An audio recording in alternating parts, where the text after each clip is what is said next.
He has a plane to catch. I know. That is like, President, it is now 10 o'clock. Yes, and I know what that means.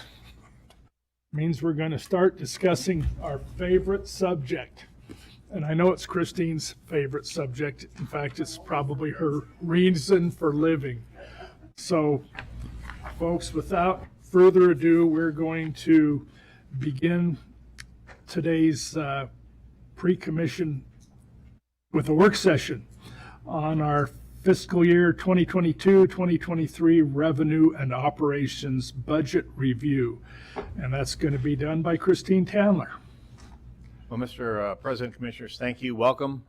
Again, this is the first of two. You'll be back here again next week, Wednesday, to discuss the capital side, project side. Today, you're looking at revenue and operations. And what we'd like to do is first set the tone, because we're going to have several presenters to you today. First will be, of course, the General Counsel, who will talk to you about authorities and what you can and cannot do. I'll have a very short presentation, then we'll turn it over to Christine. But to start this off, we thought we'd set the mood, set the right tone when it comes to mathematics on what we're going to be talking to you about for the next 4 hours. Please. I figure 75% to you, Panma, and 25% divided between the 5 of us. Yida, Crowbar, myself, Tom, and the baby. That makes 5% for each one of us. Billy, you're cheating yourself. If there's 25% divided among the 5 of you, that's 14% apiece. Oh, no, listen, Pa. I wouldn't cheat you. You know I wouldn't. Now, look here. I'll show you. Let me rub this out here. And now, 25 divided by 5 is 5. You see, 5 won't go into 2, will it? No. But 5 goes into 25 5 times, you see? No, you're wrong, Billy. Now, I'm a pretty good mathematician. Sherwin, pay Now, attention here. 5 into 25, 5 won't go into 2, will it? No. But 5 goes into 5 once. Now, we didn't use the 2 before, so we'll bring it down here. Now, 5 into 20 goes 4 times. There you are. 5 into 25, 14. No, look, Pa. Let me prove it to you now by modification.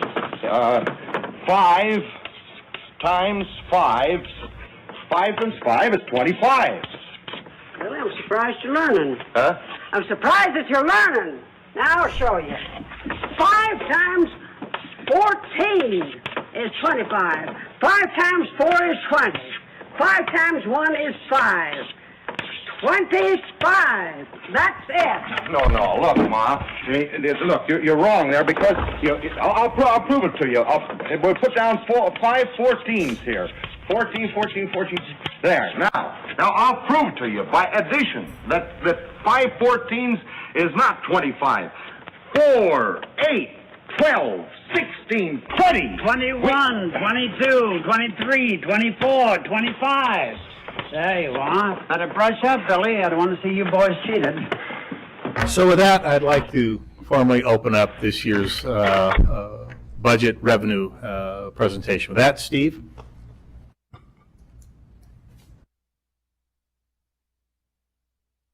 Oh, good morning. Nothing like starting off with Common Core math. That's right. I've given this presentation several times and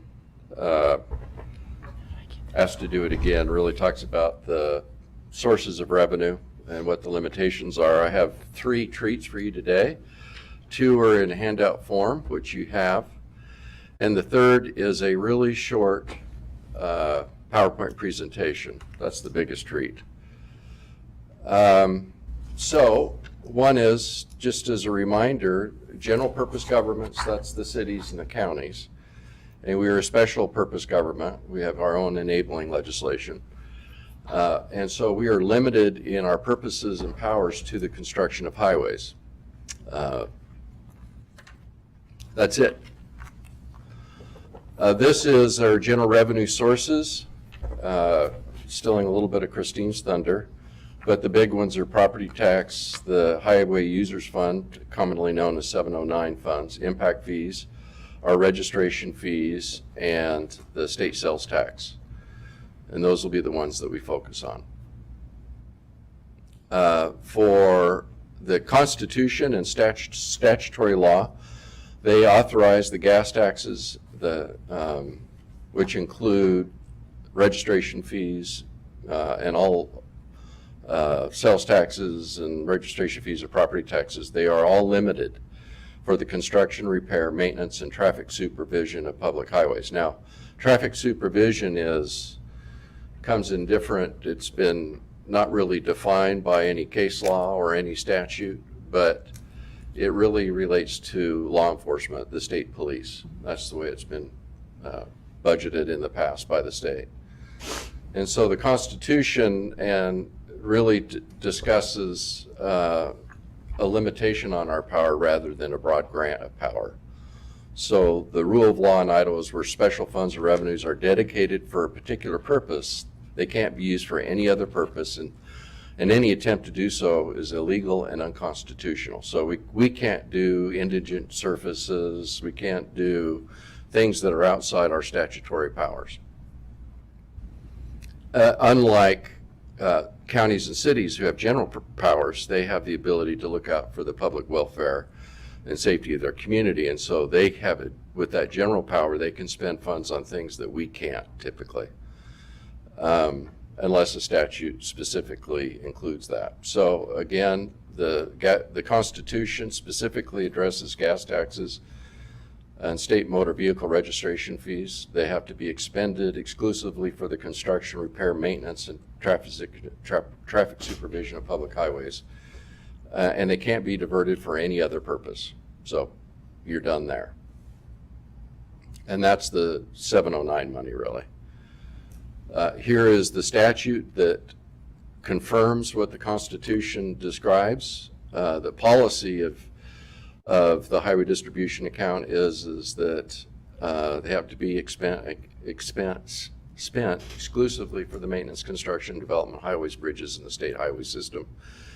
And then it goes down, and those are the statutory provisions that again emphasize that general policy statement. Now, the new TECA money that was passed this last legislative session, a lot of the money that is sales tax that goes into the TECM fund is sales tax, but the statute distributes it and it funnels through the highway distribution account. So all of the TECA money that we get will have these same restrictions as the highway distribution account.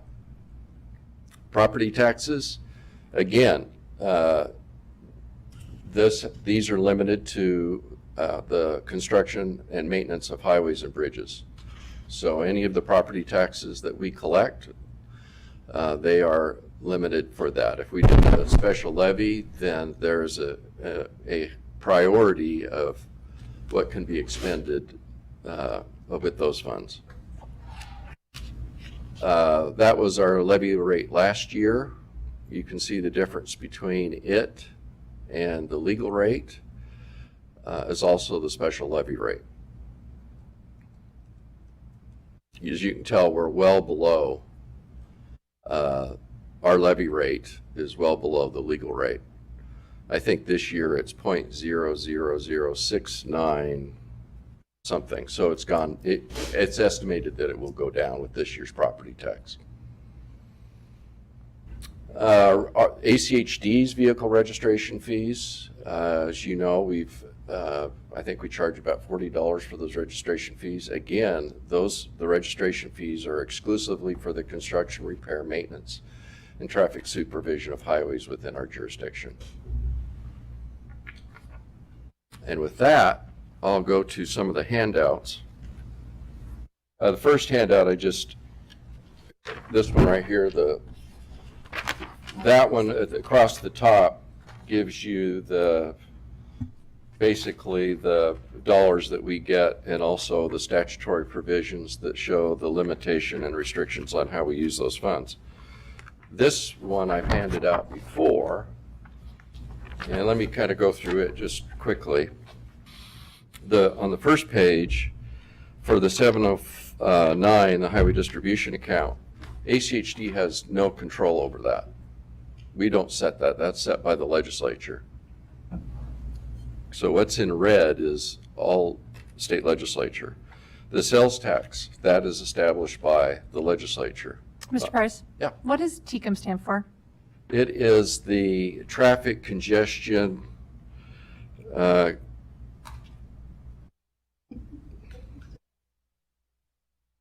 you got it. I used to know really well, but there's some acronyms I lose sight of. But it's a traffic congestion provision that was enacted a number of years ago that ITD utilized funding and was able to bond with that and repay it. It's kind of like a Garvey, but a fancy Garvey. And the legislature opened that up to locals this year. We anticipate we'll get maybe $500,000 to $700,000. That it's assumed that fund will grow in time for the locals, but we don't have the bonding authority. The states didn't want to mess with that, so that might be an issue of future legislation. So on page 2, the vehicle registration fee, the authorization, the authority for that is the voters. It's a simple majority, 50% plus 1. Page 3, property taxes. This is really the only button that you got in terms of controlling the funding destiny of the highway district, is this one, and it's a majority vote, which is what you set during every annual budget like this year. Property tax special levy, that's voter election, simple majority. Sorry, Mr. President. Mr. Price, majority vote, it doesn't say, is it supermajority or just majority? Just majority. Okay. It will say supermajority here in a minute.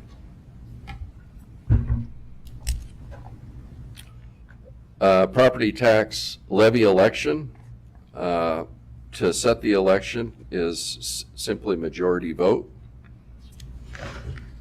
The special assessment sidewalks, I have been helped with what TECM stands for, Transportation Expansion and Congestion Management. Thank you. You're welcome.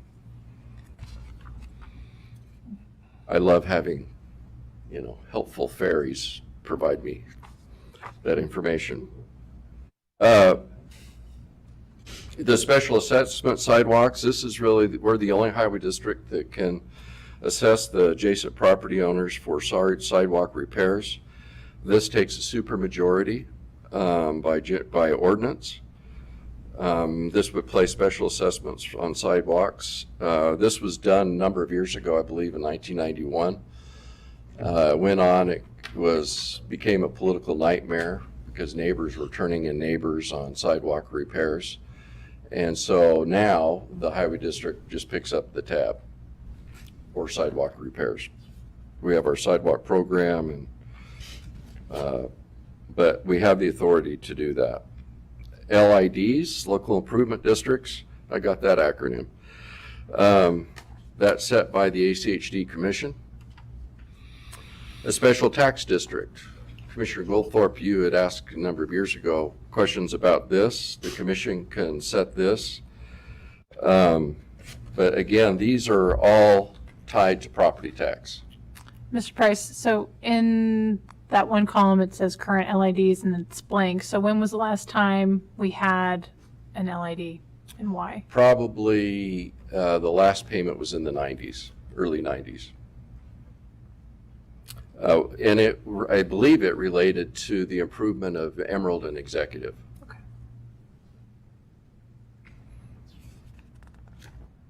I don't know of a history of us ever establishing a special tax district. And then bonding, it goes to the voters with the supermajority, 2/3 of the public. So, well, I guess we've got a couple ones on the limitation on development impact fees, page 8. That takes a supermajority to change the impact fee ordinance.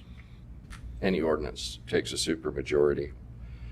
And emergency levies if we need comprehensive insurance, litigation expenses, judgment liabilities, emergencies, and calamities. The only one that I've known that's ever taken that is Boise County.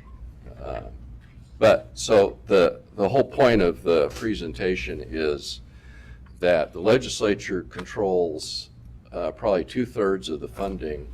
They determine it, they set the destiny for it, and they do it in different ways. You can get the surplus eliminator, you can get the stimulus, and we've received some of that funding this year. We've got a one-time tax benefit of about $8 million that came through some legislation. And Tecum which was an increase. They haven't increased the gas tax for maybe 5 years.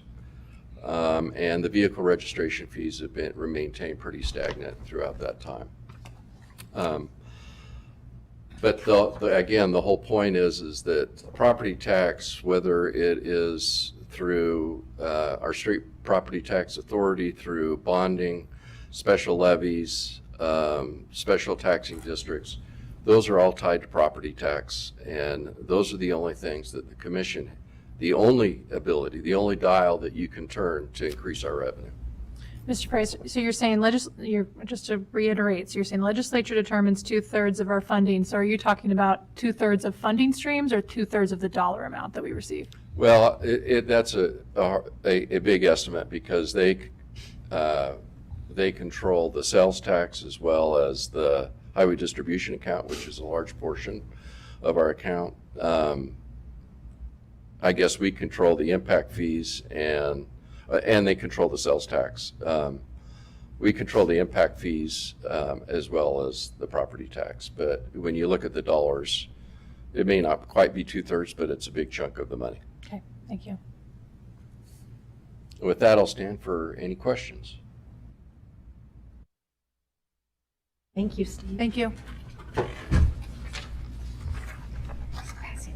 Commissioners, what Stacy is handing out to you is just a one-page forecast, and I want to underline the word forecast. That sort of yellow-orange blob that goes up through that, that is what, Want me to put it up on the screen? that's what the staff be is helpful. forecasting. Yeah. That from what is authorized and what is appropriated, that's a delta.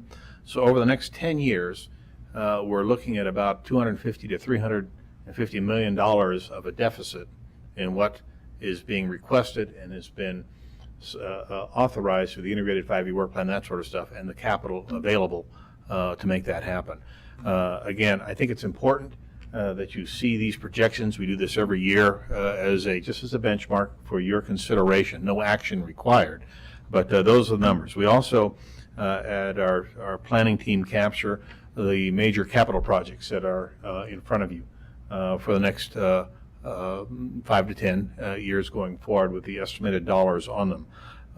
We also want to, again, highlight the fact that the vehicle registration fee is sunsetting, and that at a point in time, the commission has to make a determination as to whether to continue to move forward on that for the Ada County Highway District, or, as we've indicated here, forfeit about $14 million when it's all said and done in revenue to the district. So again, this is just a high-level, 100,000-foot look of what things appear to be at this point in time looking forward, but as you know, it's very difficult to predict what the future is exactly going to be. Bruce? So, yes. Because we have to make some decisions almost immediately, and then decisions with regards to the 5-year integrated work plan coming up very soon, would it be possible, or tell me where we look to find out, for instance, year by year on these deficits? We can provide that information for you. We'll have to put that together for you. Okay, super. So, commissioners, with that, I'd like to introduce the star of the program, and that will be Christine, and she will walk you through page by page of our proposals to you for your consideration. Again, final approval August 25th. As a reminder, once you establish a number, you cannot go up, but you can go down on the August 25th. Have I said that correctly? Okay, thank you. To property taxes, yes. Thank you. Christine, over to you. All right. Good morning, Commissioners. Christine Fendler, Budget Manager.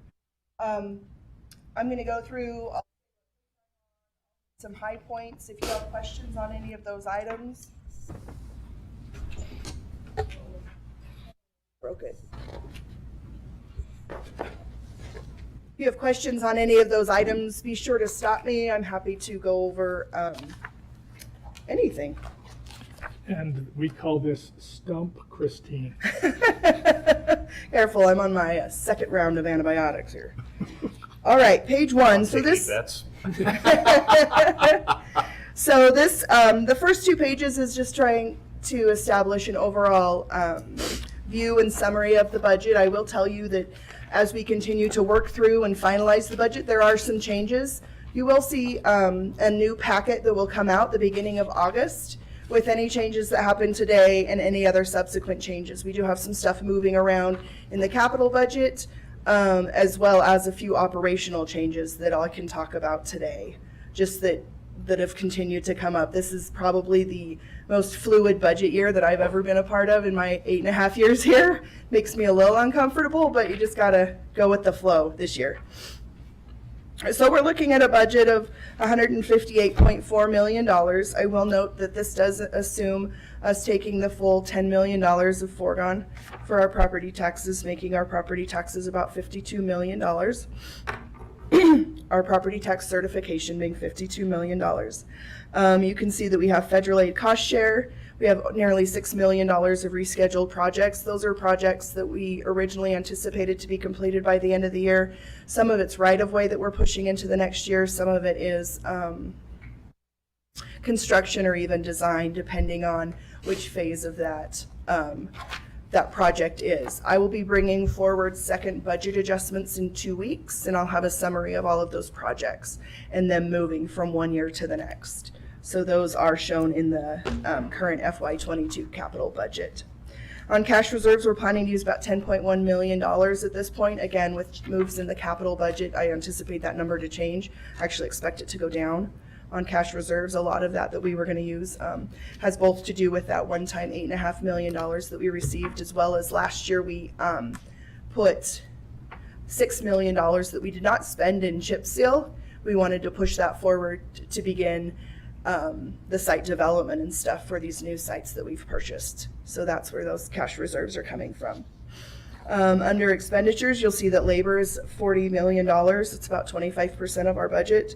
Capital is just over 52%. Every year I think that we're going to get more on the operational side, but we just seem to keep a 50-50 split. Seems to be pretty normal there for the ops to capital split. Any questions on page 1? Page 2. One of the operational changes you will see in the updated packet is that the estimate or the cost of living increase being proposed to 6%. So that is a change that you will see on every operational budget in here. I'll go in. It's about $300,000, including salaries, FICA, PERSI, because all of those calculations get changed when you change the salary. So it's about $300,000 for FY22. Christine, sorry to interrupt you. That's one of my first questions is, was the 5% what you shared with us earlier in memos and things like that? And then 6%, is that just an added thing? And like, what has made you come to that conclusion? Mr. President, Commissioner Pickering, again, we continue to monitor almost daily what the economic impact is to the Northwest and such. We had projected from, I guess, for the last couple of months, as I've been briefing you on all the changes that have gone on, a 5% COLA. Well, as you've all known, it's gotten a little bit more expensive to live out here and such. So we believe that this is a reasonable proposal to, again, to maintain the teamwork or the crew forces that we've already put in place, and to continue recruiting. As I shared with you when we started this about 2.5, 3 months ago, I had a couple words: bold, innovative, aggressive.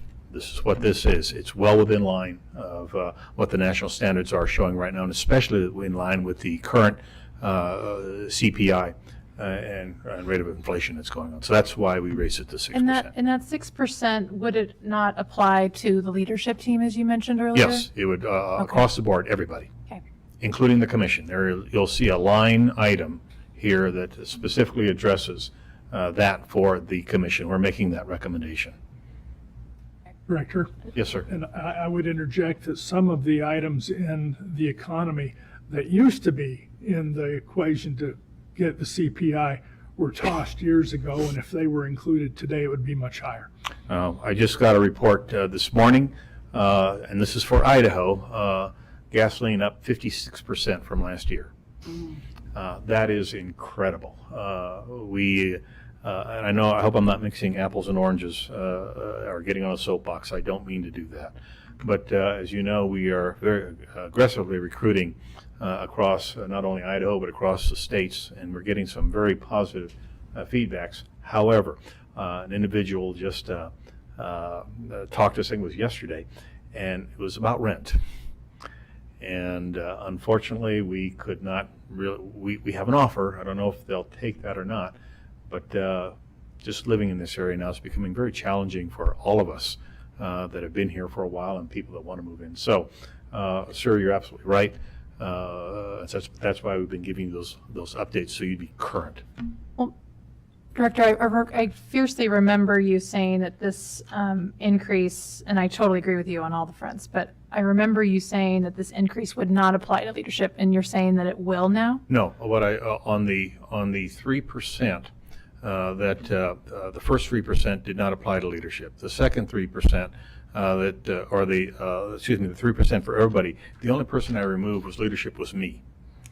On that, I was very clear that said that I forego that and such. Okay, thank you for that clarification. But this one is a recommendation across the board, everybody. So the 3% is part of the 6%, No, or it's separate? It's It's separate. Yeah, Gotcha. that's already been established. We were able to do that without increasing any type of additional costs to taxpayers based on salary savings, those sort of things. And we are pretty confident we'll be able to continue to do that as we move forward. And I will say this, again, on the recruiting strategy that you all have supported, and I greatly appreciate that. I won't go into specifics, but one of our former engineers has applied to come back to the Ada County Highway District, and that is a true statement, correct? Yes. So it's working. It's good to hear. I will note that we are on, I think, year 3 or 4 of no medical or dental increase also, which saves the district a significant amount of money. It's just under $500,000 for that. Again, as the director had mentioned, I did add in here some recruitment and benefit expansions, the hybrid work from home, career incentive program. Some of these items you'll see as budget adjustments through next year. We're still trying to work out the logistics of how it's all going to work. Sherwin and Sherry are working very hard at trying to see how we're going to do the 401k, how we're going to do the daycare, all of that stuff. So those will have to be budget adjustments into FY22, because I'm not 100% sure where we're going to put that or what those dollars are going to be. Because with the 401k match, there's the possibility that those that aren't contributing currently will begin to contribute, gaining that additional benefit. So you will see some of those adjustments. There are some of these that have been included in the current budget, though. The operational budget shown at $32.9 million. I'll just briefly touch on the capital budget. Again, Christy Inselman and I will be back before you next week to go over more on the capital budget and the integrated 5-year work plan to kind of dive into those. We have some 10-mile Victory to Overland and 10-mile Victory intersection. There's sidewalks on Roosevelt, Rose Hill to Emerald. We're working to finalize our downtown implementation plan. as well as we originally had the Kootenai traffic calming in 3 phases, and we're pulling it all into 1 phase and hoping to get that all done next year. So that's a big effort. House Bill 312 funds, those are funds, as Steve mentioned, about 5 years ago, the legislature increased the fuel taxes. Annually, we report what projects those are spent on, how much they're spent on. They're broken out by striping, rehab, traffic control, all the details. I pull all the line items in there. It's provided, or it's presented on our Road and Street report that goes back to the legislators. Christine, sorry to interrupt you, but on the under capital, the capital section, on both each column, you have site development at the bottom and then site development on the other one. Right. What, could you provide any more detail? Like, we have a lot of different sites. Which ones were you? Right. So this is specifically for the U-Stick and Franklin sites. It's just what's going on with those according to the phasing plans that both Jennifer and Gary presented. So just working through those. I just thought that that was important for us to call those out. Thank you. You're welcome. All right, page 3. Excuse me. Page 3 is, these are all of our revenue sources, every single one of them that we receive funding from. The top section is the taxes. This is where we get most of our funding from. As you can see, again, property taxes, there's $52.5 million. I do break out the Highway Users Fund and the House Bill 312. That's the $36 million that we receive, because I have to track that House Bill 312 funding separately. And then the TECM funding is that House Bill 362 state sales tax, showing about $720,000 in 22, and then projected at about $1.5 million in 23. And there's a slight growth. That's one of those that we'll just kind of have to watch. The first 80 million goes to ITD, and then anything above that is distributed to locals through the highway distribution account formula. Rental properties and services and fees, zone inspection fees and sub-inspection fees. We've seen huge increases in these lately, especially related to TDS fiber that's going in anytime that they need to have an inspector out. These are the revenue sources that help pay inspectors from that side. So you'll see the inspectors in another department. I'll try and remember and tell you which department it is when we get there. Christine, could you tell me more, like what, I mean, rental property, and we're making money off it. Can you explain some of that to me? What? Right. So some of our rental properties throughout the years, we've owned, we purchased properties that are eventually going to be used for projects. If we have the opportunity to purchase a property before a project, if it's for sale, it's less expensive for the district. So we're able to purchase it at that time. Then we become the landlord, and we make a deal with that tenant then, okay, you can stay in this property until we need it. And then at that time, they move out, and then we take the property over, typically demolish the house, figure out how much property we need, and then surplus the remaining property. So these are like residential and commercial, or? Okay. They can be, yep. Okay. It varies. Okay. And then do you know how many ballpark properties that we rent out? What's the number? Don't, but I can get that Okay, number. thank you. Mr. President, Commissioner Pickering, we've actually owned a car wash in Kuna. Yes, in Kuna. Before we sent the treasurer out to go collect the coins from that. He was very happy that when we finally were able to sell that property. But we actually have tenants that live right around here at the district, former members that are on the properties that we are going to be expanding on, and we've decided that it was the best for them to not disturb them until we really had to. As I think I shared with all of you, we had a very successful meeting with Mayor McLean, and I have already sent her and her chief of staff a map, an interactive map of all the properties that we own in the Boise area for her team to take a look at to see if there's something in there that can help with their housing things. So we're going to be, of course, with your concurrence, I think you've already indicated that you want us to do this, is to have those discussions with all the other mayors to show them, here's what we own, here's where we are now. Majority of these property things are kind of small, but we're in that process of trying to say, here, we can help. Justin? Just to close the loop, ACHD currently manages 41 properties. Of those, only 4 are rentals. So 41 total that we are in some phase of ownership, using for a project, trying to surplus, and 4 are rental properties. So not a lot. Okay, thank you, Justin. And then, Christine, on that same note, on the street name signs, how are we generating revenue for that? So this is the revenue. No, how do the street sign, how do the street name signs? Oh, how did that generate revenue? So we, developers purchase the street name signs from us for their developments. Gotcha. And then, so we provide them. It creates unity across the district so that they all look the same. Makes sense, thank you. All right, impact fees, we're proposing at about $24 million. Again, we keep seeing this district or this area continue to increase. You'll see an increase in second adjustments of the FY21 projected revenue for impact fees up to about 25 million.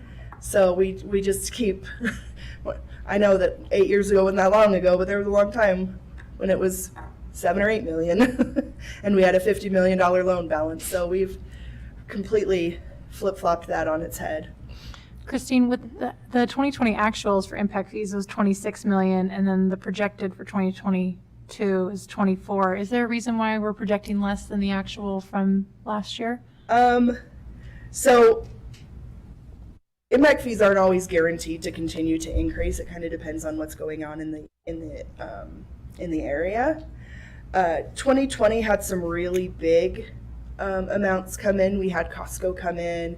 We had some really big locations or really big office and commercial that came in that paid big dollars. There was some stuff out at 10 Mile also. So we just have to make those adjustments as we go. I would, as an accountant, I want to be a little more on the conservative side. So, and with these being impact fees, we also have to have the general fund match to be able to spend them. Thank you. Mr. President, Commissioner Pickering, and this goes back to the best information we can gather from our Commercial Developers Advisory Committee. Last year, there was several comments about grave concern for the downturn in commercial development while the residential was going up. Well, that didn't pan out. We still have a lot of commercial development, and we're seeing a lot of it coming in here. So again, we estimate this, as Christine said, somewhat conservatively, but with the best available information we have at the time going forward. And last year it was, there's going to be no commercial development. Well, yeah, that was not correct. Right, and then at the bottom, you'll see our enterprise fund, which is commuter ride at just over $2.6 million, with a projected revenue total of $158.5 billion. Any other questions on this page? One last question, sorry, Christine. Under the enterprise fund, ACHD local support for the 200,000, where does that 200,000 come from? So it's in the administration budget, Okay. and it will be called out as a separate line item. Thank you. All right, page 4. So this is a summary of page 3. This kind of bulks up everything into kind of the main categories that it is. I'm happy to discuss any other questions unless you're ready to go on to page 5. Okay. Page 5 is a pie chart just showing all of the revenue sources. Again, as Steve had mentioned, our large property or our large revenue sources are property taxes, highway users fund, state registration tax fees, and impact fees. Jeez, that was tough.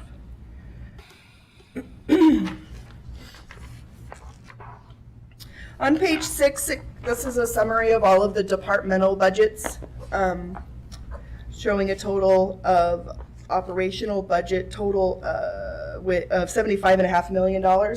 We'll go through each of the departments individually and hopefully answer any questions that you have related to this analysis. But this is just a snapshot of where we are projected to go. Okay. And this is a question, but I'm sure you'll get to it. But I was just really curious. I really appreciated you putting in the variances for each of those fiscal years. That's really, really helpful. Under legal, there's a 10.5% variance. I'm just kind of Increase in 2023? Yes, I'd really So, like to know more about that. They're proposed to get a lawyer, an attorney, in 2023. Thank you.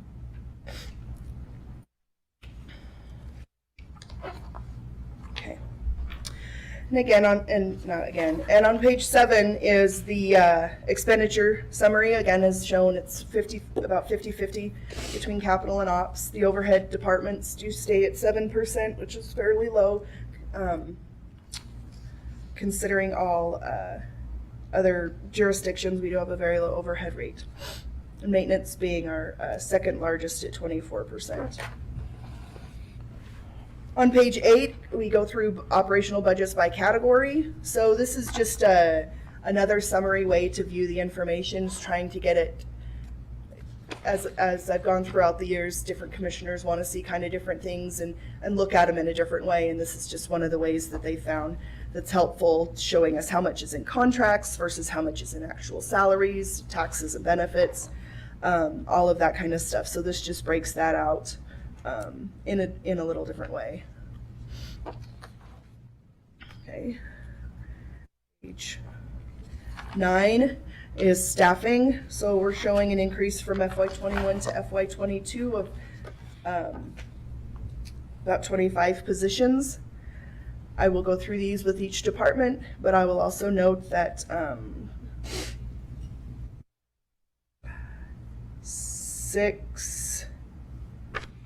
7 of them are related to the project teams that was brought before the commission earlier this year. So those are the positions related to those project teams.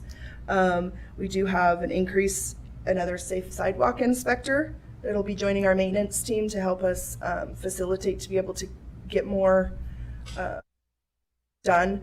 We have the ever-growing list of safe sidewalk projects that need done, and just 2 people running that program, it burns at both ends. So this allows for 1 more person to be there.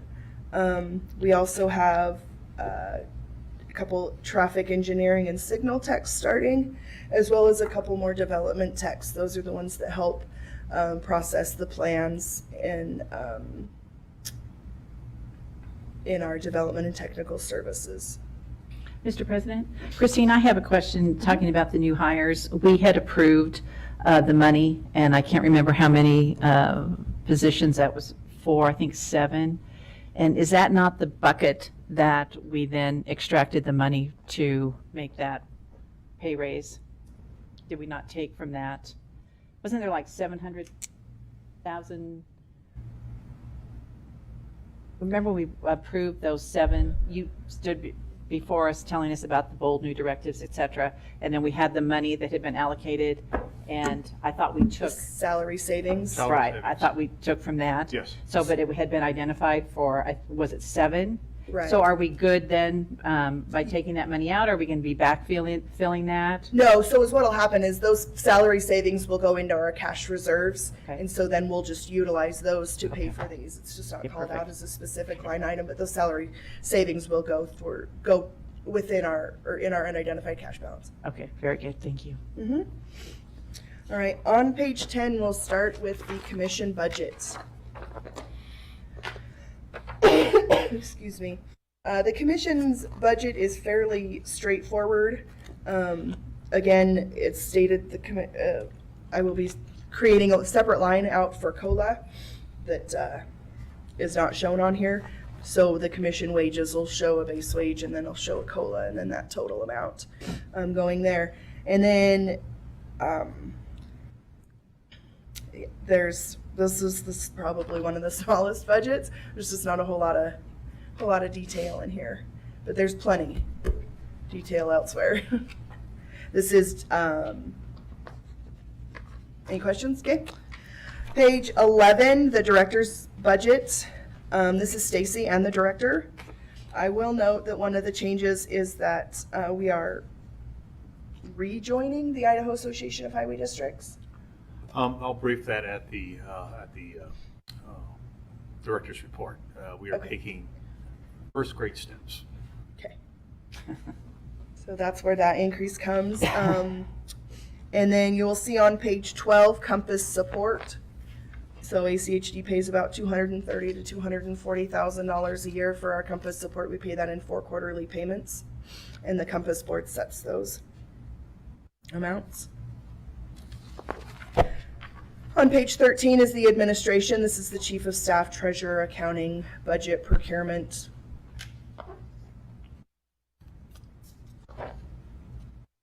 I think that's everybody. I was trying to remember. What page are you on, Christine? I'm on page 13. 13, okay. Apologize. So you will see we have an increase in postage related to just postage rates did go up, I think like 3 cents, but the quantity that we mail out in AP payments and procurement documents and that kind of stuff, we'll see those increases. There's nothing major to highlight in this department. If you have any questions, oh, hang on. I will say that on page 15, the second to last line is where you'll see the $200,000 for commuter ride support. Thank you. You're welcome. Christine, sorry to go back, but is there a reason why we lump Stacy and the director's wages together? They're just considered the office of the director. They are in the same department. Okay.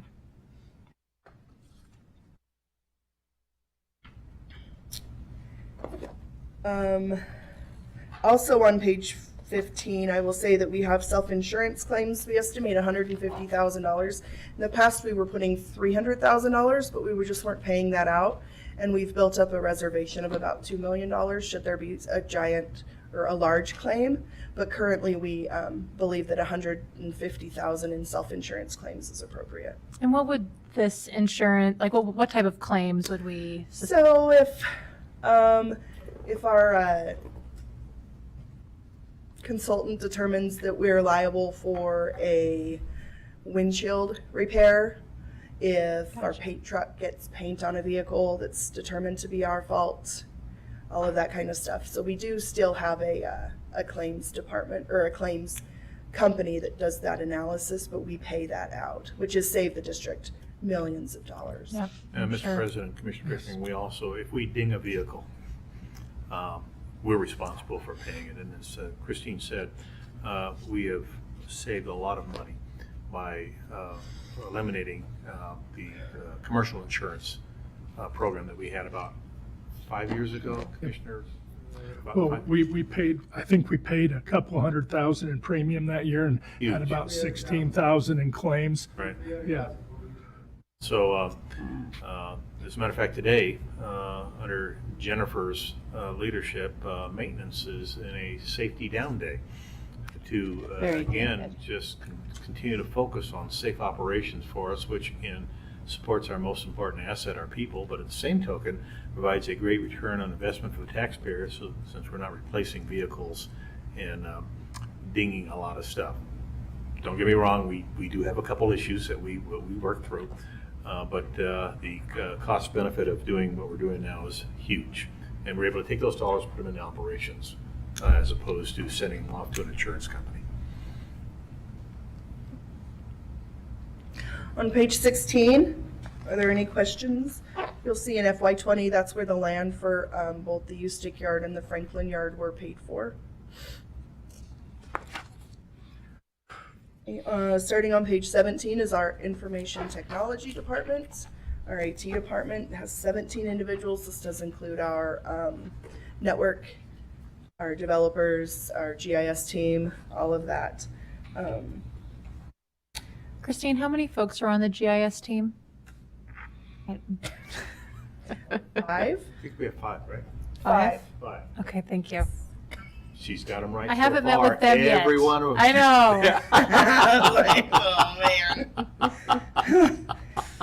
The one flashcard I didn't have. You should know. I've come with all the questions. Thanks, everybody. On page 18, I'll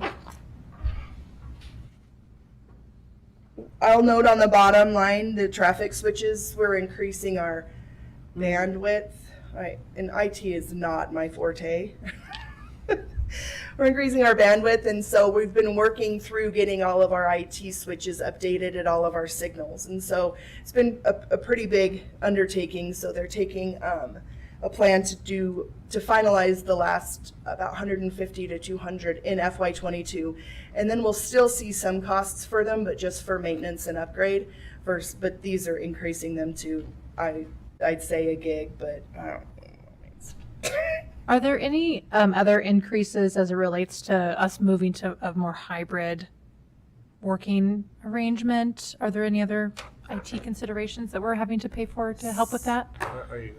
Mr. President, Commissioner Pickering, you're talking about hybrid operations from an equipment perspective, or from the thing we're going to establish on 1 August, hybrid work 3 here, 2 from home. We may see some. We've been very blessed in that we took a very aggressive position when the pandemic initially had out. So I think we've made all of those investments now. That being said, yeah, something could come up, I'm sure. Yes. But yeah, okay, that's great. And I will say this too, so I was going to bring this up earlier, but you've seen in the media recently about raising concerns about variants of the COVID vaccine, and against a projection toward fall being an issue. Jennifer and team, we are well stocked on PPE. Our reserves are back up again. So if this does occur, the district is already prepared to continue operations by providing all the appropriate protocols and safety for our team members if this should occur. So we're ready. On page 19, so 19 starts what we call software subscriptions. Significant number of things that we all use are going to more of a subscription based versus you buy it and then just pay maintenance for it. So we've seen a big shift in that in the last couple of years. You can see in FY20 actuals at 563. And then in FY21, our budget's close to $1 million. It just has to do with some of those switching from a maintenance more to a subscription, as well as costs are going up. Our Microsoft Office 365 true up nearly doubled, just related to, we had Microsoft, we're required to have an audit every 3 years. We had an audit, found that there was some stuff that wasn't being taken care of properly by our consultant. The Microsoft audit identified that, created a way so that we didn't have to pay all of that up front. We can pay it over 3 years, and now we have more of a vision going forward on that. And some of that had to do with this past year and people working from home and not working from home, and there was a lot of those variants on people, or on that. Another one on here, let's see. Any questions on page 19? Nope, 20?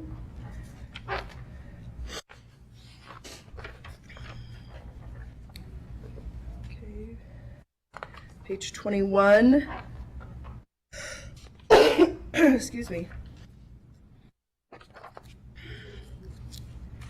Page 22, at the top of page 22, you'll see an auditorium upgrade. This is related to upgrading the screens, projectors, monitors, just continuing to stay up with the times as things change, and then especially with being more on Zoom and the related, we find that we could use some of those upgrades related to that.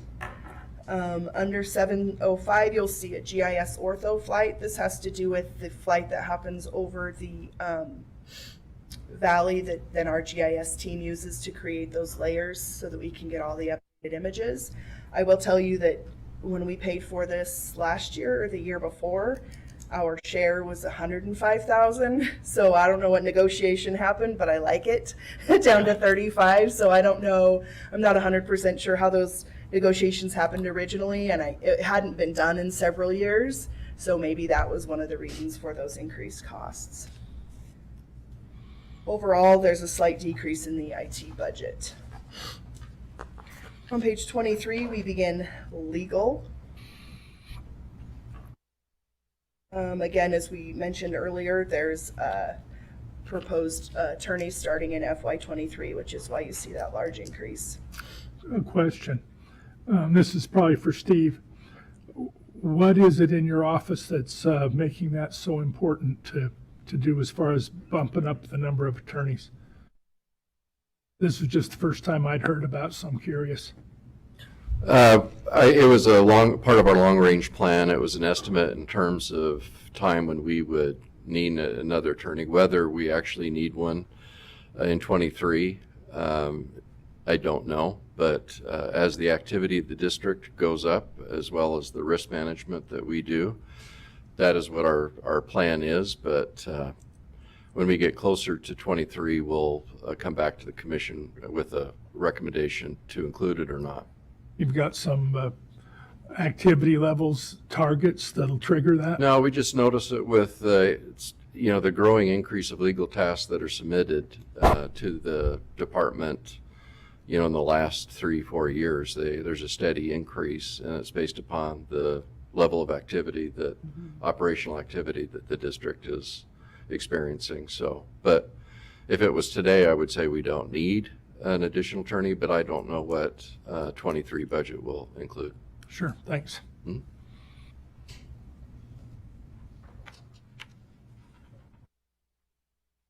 All right, on page 24, any questions?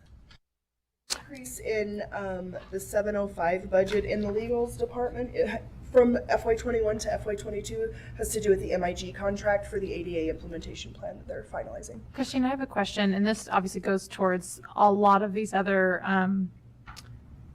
sections, but this was the first time that I had seen the discretionary amount for managers. Could somebody just tell me a little bit about where, what does that money go towards? So discretionary funds are lunches, if you get donuts for people, there is a calculation behind it. It's $50 per employee, and then the deputy directors get about $1,000. Steve's is more, he does a lot of the legislative. It's always better from our perspective that if we go out to lunch, then we pay, then it doesn't look like they're buying anything from us. The reason that we call it out in a discretionary account is because when we do our ICAP audit through ITD, it's considered a non-allowable account, so it can't be calculated in our overall overhead rate. So it's something that we can clearly break out. So if this is a meeting with just ACHD folks, we want it to be paid out of there. If there's an over lunch meeting, if there's a reward, when we take stuff out to the cruise, sometimes ice cream and the like, it can come out of this account. Which we are doing. Right. So that's the purpose for it. And you won't see it in all of the accounts because it's only in those with managers. And sometimes there's a manager that oversees multiple departments. Well, and as a follow-up, I really don't expend that much out of the discretionary budget, but probably the largest expenditure is I buy movie tickets. And the movie tickets I give to employees that participate in litigation, that have to go through depositions, people who've done big work for our department in assisting us in preparing cases or projects for the commission. So that's really the largest expenditure, but it is those type of expenditures. Sorry, Steve. I'm just also really curious, as a fellow government employee, there's a lot of policies around what you can and cannot spend that money on. And so I'm sure that you guys have some really awesome policies about what you can and cannot spend that money on. But so, I mean, anytime that there's anything over a certain dollar amount, excuse me, has to be taxable, right? So we can give an employee a $25 gift card, but then they will see that as a non-cash compensation on their payroll.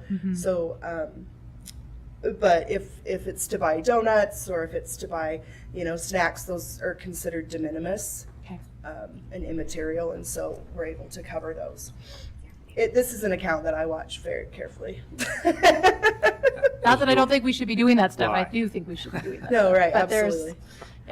No, there's absolutely a lot of those because it's the IRS too that's all over that too. Okay, Human Resources Department. Page 25, so seeing an increase in advertising near the bottom. This has to do with all of our recruiting. We've got a bunch of different ways and things that we're doing with those. I know that we've gone out for some recruiting services lately, some like headhunter type services for some of those harder to fill positions, to get some professionals out there to help us find professionals. It's a circular reference. On page 26, I'll bring your attention at the bottom of the page. It shows career retention. This is an estimated amount based on one of the initiatives, the recruitment initiatives, 0 to 5 years, 5 to 10 years, 10 to 15 years, and 15 to 20 at a different dollar amount. So this is anticipating that all of the people within those ranges that are going to hit 5, 10, 15, or 20 will stay and receive those, which is just about $200,000 a year. So again, as we lose people or gain people, then that will change on that. But for sure, it's a better way to utilize funds than have massive openings for a significant amount of time. And Mr. President, Commissioners, again, this is, as Christine said, an estimate. We truly believe that based on the savings that we generate per year and on auctions that we're able to pay for a majority of this, if not all, internally without having to. But it's a holding spot in case there's something that does go awry. Christine, I have a question. On the FY22 and 23, there's a bunch of small ones at the end there for safety training supplies and program incentive things. Is there a reason why we didn't spend that money in FY20 or 21? Right, so the way that the budget is that we line item budget for the future, but we pay by GL account. So we don't track expenses by line item. Does that make sense? So I don't track expenses for the St. Luke's membership, but we budget so that we know how much of that total is going. So the total in FY21 was $36,000 for safety and first aid, and we're going to $40,500. So we budget by line item on a go-forward basis so that we can look and see where we're anticipating to spend those funds. But in the accounting system, we don't have the ability to then give every line item a separate identifier to pull in all those numbers for all those. Gotcha. So we did spend the money on those things. Right. It's just not showing up here. Right. Got it. Right. I just don't have it identified on which line item those were spent. Thank you. You're Got welcome. And the line item budgeting is, this is one of the most detailed budgets I've seen as part of the GFOA, and being a budget reviewer, this is one of the most. It's really up to the department managers and supervisors how detailed they want to get with most of their stuff. You'll see some of them are more detailed than others. And then we continue to try and hone in to make sure that we're as transparent as possible to assure that the taxpayers can find what we're spending their tax dollars on. And I will remind the commission that I think it's for the 14th year in a row. Yes. 14th year in a row, 13. we've won the federal government's accounting excellence awards for the budget and the processes we go through here at the Ada County Highway District. On page 27, the big item here is specifically related to the professional services. These are a lot of our administration costs, benefit, COBRA, deferred comp, all of those types of things that our employee wellness program we do. Why are there costs for the salary survey, and what is leadership ACHD? Salary survey is something that we do annually to we look at geographic area, we look at comparable markets for ACHD to ensure that we're paying based plus or minus a certain percentage for all of our positions, as long as we can find those. It's kind of a conglomerate of information that we have to pay for. And you want to discuss leadership ACHD? Mr. President, Commissioner Pickering, we want to first on the HR salary review. We sample both public and private perspectives to gear whether or not we're competitive or not across all disciplines. So it's not just here's what the ACHD is paying totally. We actually go down by desk, by professional category to make sure that we're in that plus or minus 5%. God, I can't believe I remember all this. Anyway, plus or minus 5%, so that we can continue to retain and attract the best here at the district. Leadership ACHD. This is, and I think some of you talked about this a little earlier, but something that's very important to every organization is succession planning. And we, about 4 years ago, we elected to somewhat mirror Leadership Boise, Leadership Meridian, to start a program here where we would, by nomination, of course people did volunteer, but by nomination review of the executive team, we would select certain younger members of our team across the different disciplines to start a year-long program to indoctrinate them and basically immerse them into all of ACHD, to let them understand, to help them understand how things work, why things work, and get a feeling of being able to sit down with the executive team to just learn. It's been very successful, and what's interesting is our graduates, we've done a pretty good job of them now being promoted into leadership positions here at the Ada County Highway District. So it's all about grooming future leadership early so that they can be competitive in the selection process when, as Commissioner May, Commissioner Goldthorpe knows, when we select executive team members, they have a pretty good leg up when it comes down to how they compete for that. Does that answer that question? Yep, thank you. All right. Okay, on to page 29, this is our communications division. This does include an FTE for the project teams, a communications specialist proposed for FY22. On all postage, advertising, and printing, we are increasing our outreach. We're increasing how far we send postcards, how often we send postcards, really focusing on that communication piece with the public. Especially in FY20, we saw lots more benefits with that. We saw more attendance on our PIMs and stuff like that, as well as because it's more convenient than going somewhere you can attend via online. We're also doing more social media advertising on Facebook, Instagram, LinkedIn, stuff like that. We have a new person sometime. Have we hired a new digital? Yes. So we have a new digital media specialist coordinator starting soon, and so we're excited for that position to continue to grow. On page 30, won't have anything major to talk about there. Page 31, we'll go through commuter ride. Commuter ride is balanced within itself, within its own revenue sources. From a packet perspective, we include it with the overhead departments. There are no significant changes or here, that's not true. With the exception of, they are also self-insured. So we also see savings from that self-insurance. And then on the bottom of page 33, you will see the mobility grant expense.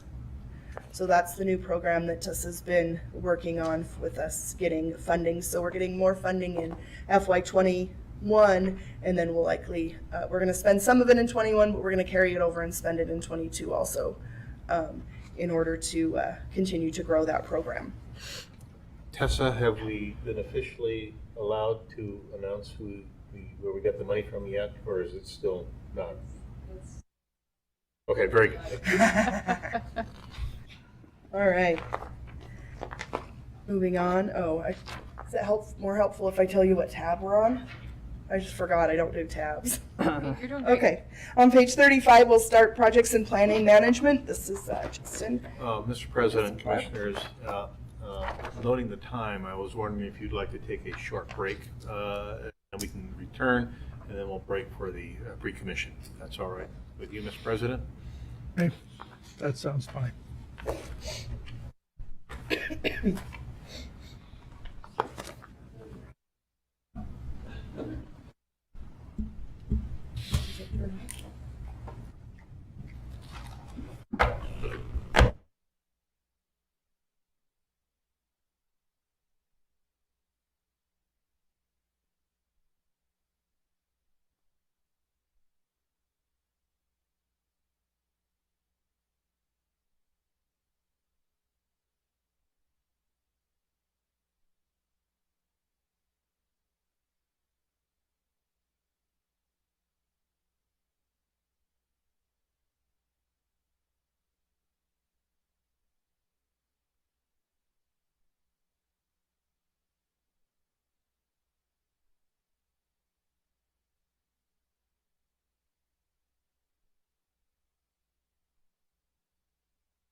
Mr. President, if you're ready, we'll continue.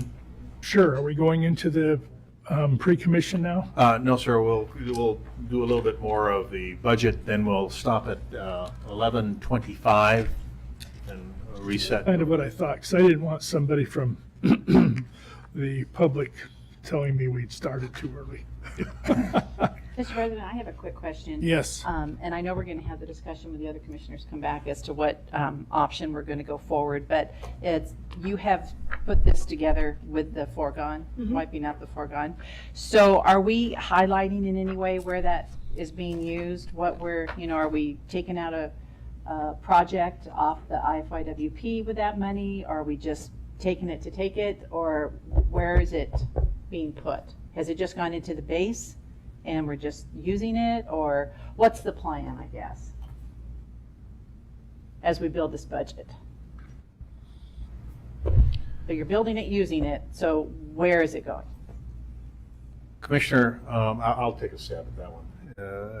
It is going across the board. As I shared with you earlier, you see the deficit in what I call authorized and assigned that have already gone through the commission on different projects and funding. We're using that for development of the sites. We're using that for, again, project operations, transportation. I mean, it isn't specifically delegated that this $1 from here is going to the base here. And it's being, okay. Yes. Okay, so we hadn't had that discussion, so I wasn't sure if you were just going to highlight that in your presentation, but it appears that there isn't, so I just wanted to discuss that. And then I did discuss with President Goldthorpe this morning that we need to have all the commissioners here, because I think when we were given the options, it was, okay, here you are, we had our meeting, and then if we don't hear anything, we're going to go ahead and build with the foregone balance added to it. Can always go down, can't go up. And so to date, we have not had any discussion as a group, and we're hearing a lot of, conversations out there, and I'm like, well, the commission hasn't decided. I'm hearing the commission has decided. It's only a cup of coffee. We're not raising taxes. And so I think for the benefit, because that's why we're up here to discuss these things. So for our benefit, I mean, I just want everybody to make an informed decision, know exactly what the ramifications are, and I think the public needs to be part of that dialogue that we're having up here. So, but obviously with 2 commissioners gone today, we can't have that. So, okay, but thank you for answering that. I figured that probably was what we were doing. Okay, thank you, Christine. You do an awesome job. But to build on Commissioner May's point, though, too, I would love to know what wouldn't be funded if we weren't taking the 10 million. Mr. President, Commissioner That's for Pickering. next week, correct? Yes. Okay. It'd likely be something out of capital. Capital projects. It's where it's going to be otherwise it's going to be small amounts to get to that 10 million. Okay, so none, okay.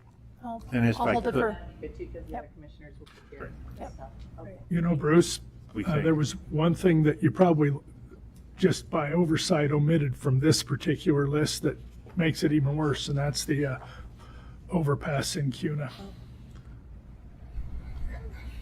Again, we're doing a projection with Yeah. things we know now and such. But again, commissioners, as I think I've shared to all of you, this is your budget when it's all said and done. If your direction to the staff is, we want you to do X, we'll get it done. And there's It's as absolutely easy no as doubt. that. There's no doubt Yeah. that's going to happen. But we, to date, I know there've been a lot of individual conversations and phone calls and things, but as a body, we have not discussed the options before us. So I just want to make sure we have an informed discussion about that before we go forward. Please consider this, again, a planning session only.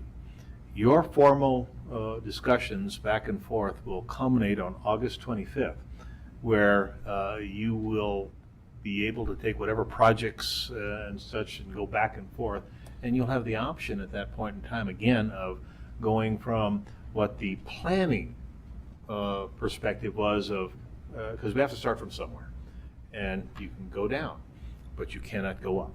And so, again, you have a lot of flexibility in this process going forward. Our role here is to provide you with a starting point that says, if this is the assumption, this is the budget. that we're recommending, then it's over to you to make those determinations. Right, and I don't think it would be responsible to wait until the end of August. I think the sooner we make that decision as a commission, then we go forward with the budget with the appropriate direction. So yeah, I don't think we need to belabor the You effort will not and be the time, waiting so. basically for the 25th, because we'll have to publicize this here in a little bit. Your decision on what you're going to do will be prior to that publicization date as set down by statute. You have to publicize. How many weeks out, Paul? 2 weeks prior. Well, So and I again, understand that. I just think it's advantageous if we can have the discussion, come to some sort of consensus, then we go forward. I would rather know out of the chute what we're doing than have some sort of hypothetical that we're going to come back perhaps in August and tweak around. So, and I think this is going to be beneficial for the public to hear our discussion. Like I say, there's a lot of chit chat going on out there, and it's not exactly accurate. So. Commissioner, I'll say that perhaps after next week, after we go through the capital budget, that would be a good time for Perfect. us to circle back around and then talk about where we want that to be. Again, I'll publish whatever Yeah. Oh, it is, no- and then we'll. Yeah, balance. no doubt about that, and I just, and it's more beneficial for your team to be working with the correct majority consensus to, rather than build the budget going one direction and then we yank it back and say, no, this is what we'd like to do. So Perfect. I think the sooner we can do that, it's better for Absolutely. everybody. I'll add that to my notes to make sure that nobody leaves until. Yeah, it's time. absolutely. But you and your team do an amazing job year after year. I totally, yeah. So thank you, Christine. Mr. President, and at this point in time, I'd like to make a recommendation that since we're quickly approaching 11:25, to pause at this point, reset, so that you're getting ready for your commission meeting. And then when the commission meeting is done, we'll jump back in on tab 5. Tab 5. So we can take a pause, Mr. 10-4. President, if you're okay with that. And And We'll for go. that. Thanks, Christine.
Okay.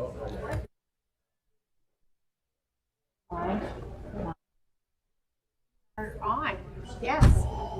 Yes. Stacy, ready?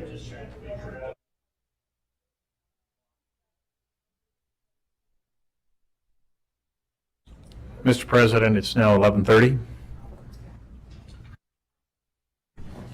I'd like to welcome the public and everyone else who's here to our commission meeting. We'll begin our pre-commission meeting by addressing any questions that there are about the agenda coming up. Are there any? Sorry, I do have some questions, but I I'm a know little Commissioner disorganized. Pickering has some questions. Sorry. They had a couple corrections. Correct. We have a rather long consent agenda, so it's kind of expected. Yeah, I have questions about, and I misspoke earlier in our email, but I have questions about item number 3, item number 6, and I'll stick with those two. Okay, what are the questions, ma'am?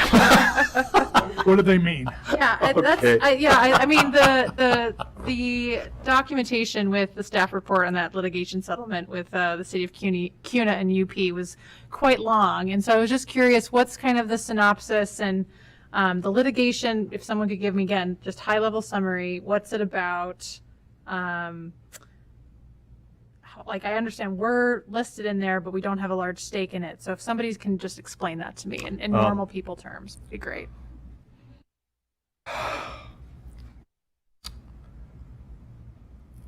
This is an opportunity for Kuna to purchase from the railroad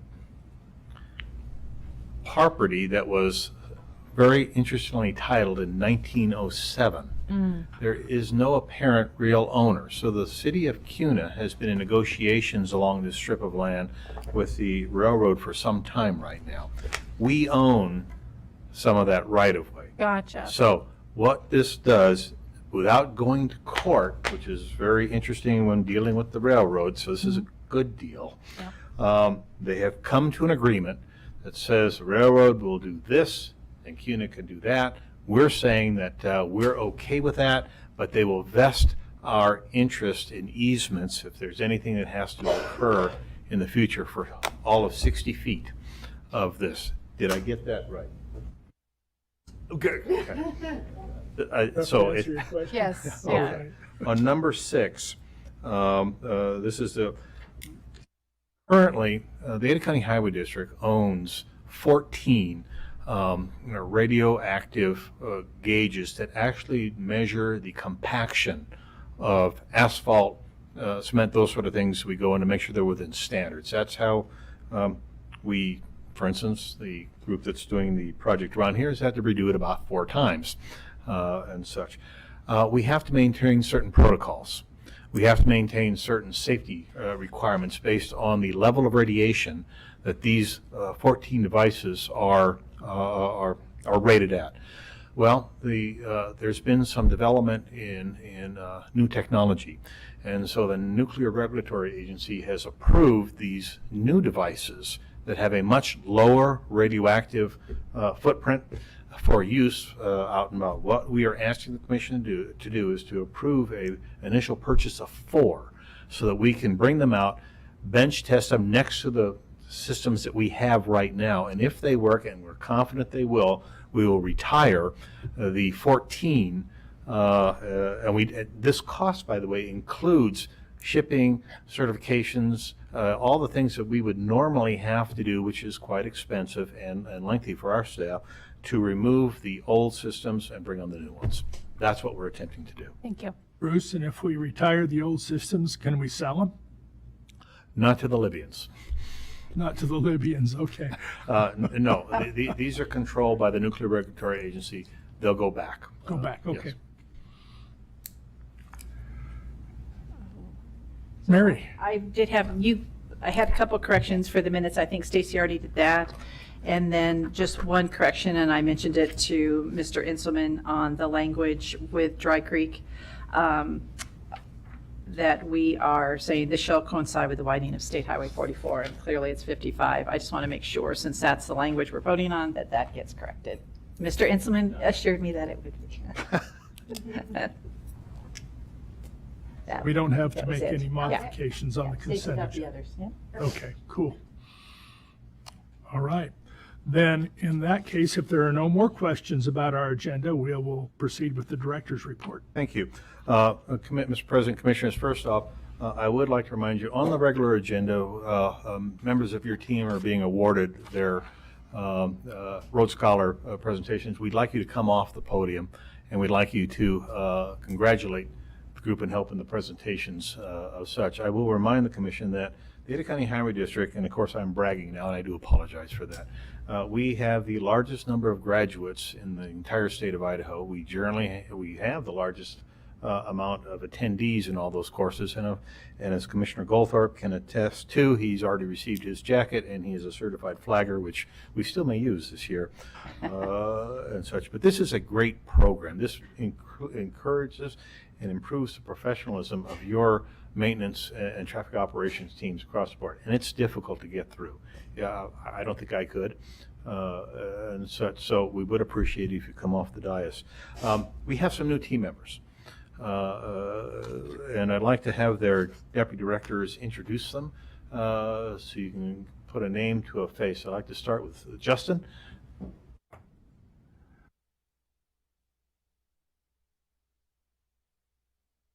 Good morning. Really excited to announce the addition to our team of Rachel Spear. Rachel's a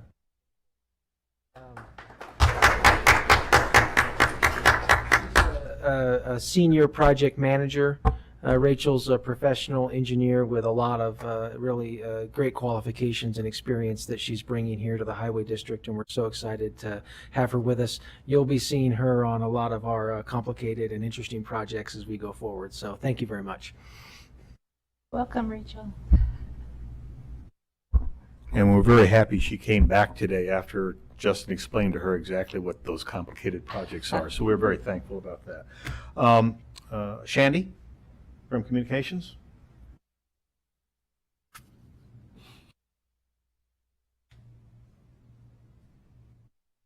Sir, Mr. President, Commissioners, I'm so excited to introduce you guys to Erin Johansson today. She's in the back.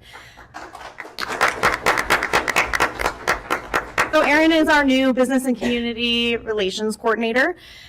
She has 18 years of communications experience, successfully launching high-profile campaigns across the U.S. She was the marketing manager for the Idaho Small Business Development Center and was responsible for implementing communications campaigns for the 6 SBDC offices throughout the state, and was tasked to connect with state officials, SBA, and stakeholders about the success of the organization. Most recently, she was the director of marketing for 50flowers.com. And in her spare time, Erin teaches business communication for the Department of Marketing and managerial communication for the School of Business at BSU. So we are so happy to have her on board, connecting with our business community and our HOAs. Thank you. Shandy? Yes, sir. Does this mean we're getting staffed so that we can more proactively get ahead of stories? And yes, and I'm very excited. job? So Erin is brand new this week or last week, and we have another one onboarding for digital communications next week who will start full-time the week after. And we are headed into final interviews for public information officer as well. So we will have a full team and just be full steam ahead. Thank you.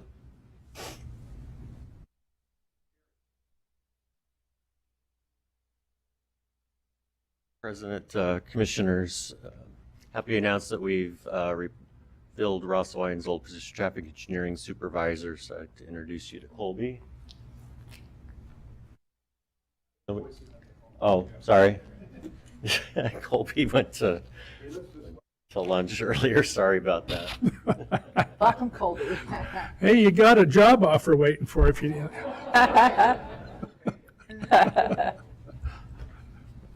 Commissioners, a couple things. First off, as Commissioner Pickering was smiling about a little earlier, Last week, we had a very good initial session with the director for the Idaho Association of Highway Districts.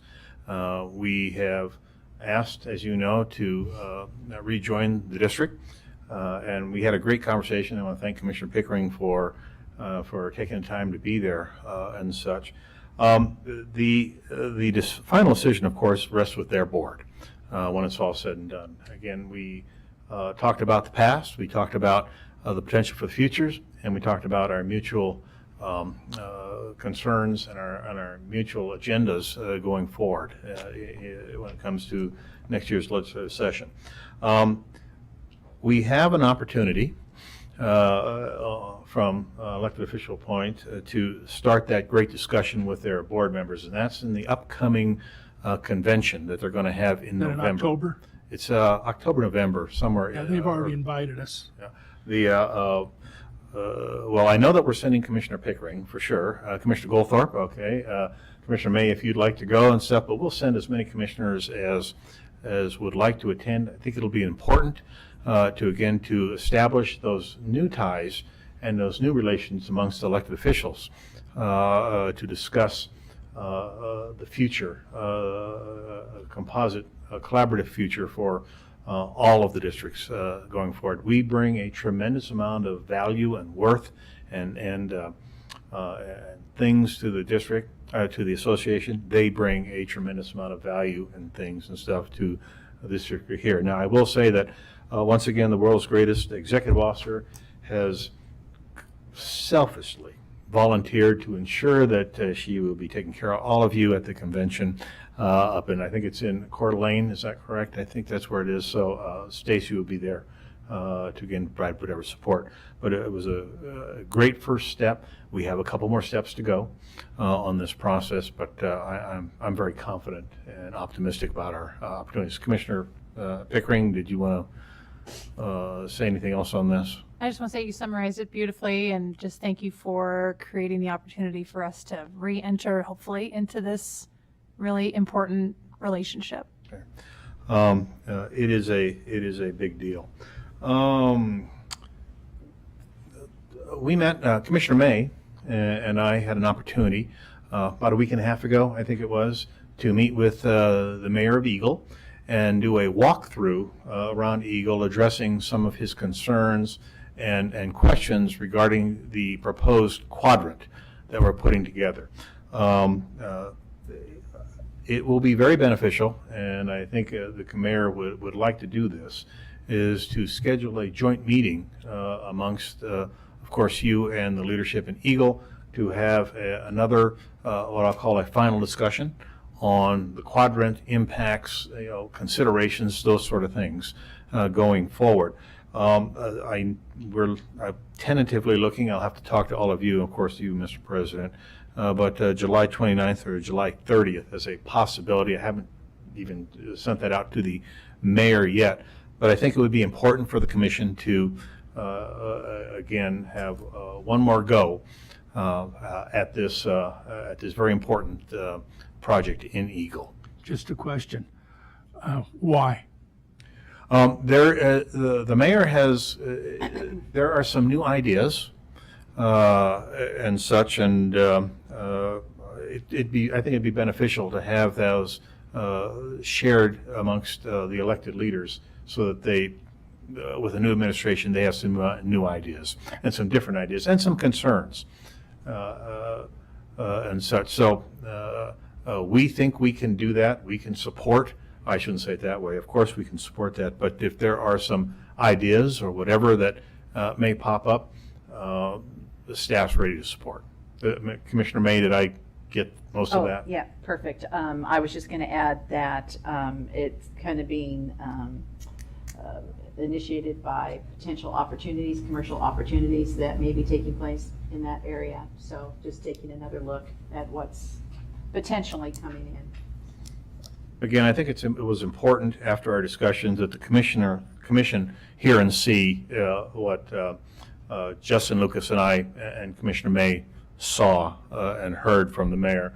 And I think that with this proposed joint session, with a little bit of clarity, I think we'll be moving forward on that. But again, we're looking at the 29th or 30th. If you can check your calendars, and of course Stacy will follow up. I think that'll be beneficial. We'll host it here, and that'll be the one topic when it's all said and done. Commissioners, as you know, we've been working with the fiber contractors, TDS, on all sorts of issues and such. And I know I shared with you, I think it was a week ago or whatever, but Commissioner Goldthorpe and I, Steve Price, Paul Daigle, and Sean Martin at the time, met with the CEO of that company, plus his major lieutenants and such. It was a very cordial but frank session, as it was at their request to apologize for the less than professional, less than perfect operations that they had been doing so far, both in Boise and in Garden City. We had some frank discussions with them and let them know what the rules of engagement were going to be going forward. I received an email from their president late last week asking me to reconsider some of the protocols that we said were important to move forward before we authorize another permit for their team and such. I responded to that email, and I want to just hand this to you so you can see exactly.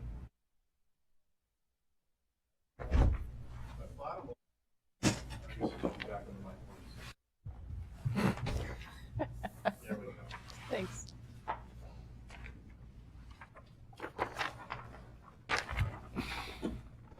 Bottom line, Commissioners, their request was for us to begin allowing more permits to be pulled and to change the criteria of where the depth of those fibers needed to be to support their team. Now, what's very interesting is that after discussions with our team members here, it seems to be the same request that came in prior to them meeting with me and Commissioner Goldthorpe, which was denied and such. So at the end of the day, I've let the CEO know that no permits were going to be authorized until they had cleaned their act up, until they had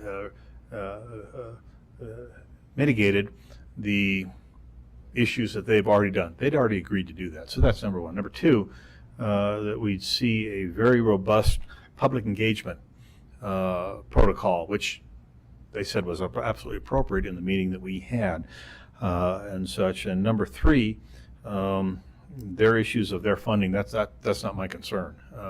That's their business. They need to worry about that. But finally, we're not going to waive or change the requirements at all. We're trying to partner with them, but at the end of the day, they have some homework to do.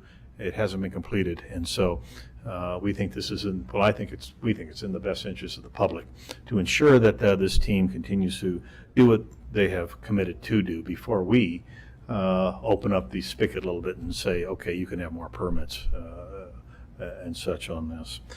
I do have a question. Yes, sir. When are we going to start levying fines if things don't improve greatly? Soon. Yeah. And then final, as you know, we've been talking about Highway 16 and impacts here. The staff continues to bore down on what those financial impacts would be based on impact fees, cost shares, these sort of things across the entire board. So what they've prepared for you, is this handout that, yeah, here she comes, that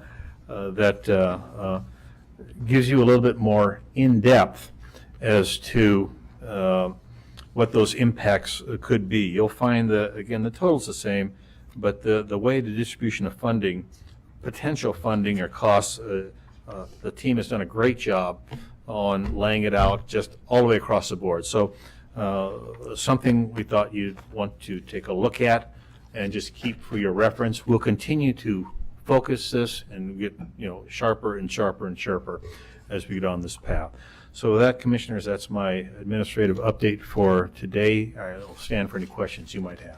Could you send that over to us electronically? Yes, we can. Thanks. Okay, well, you have 10 minutes. All right.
What?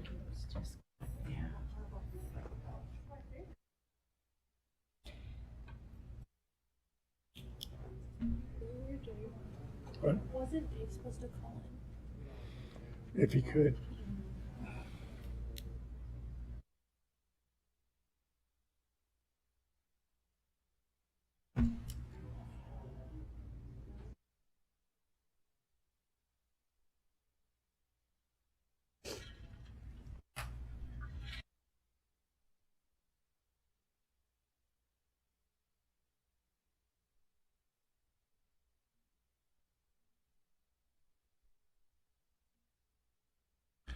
Mr. President, Commissioners, good afternoon. It's now 12 o'clock.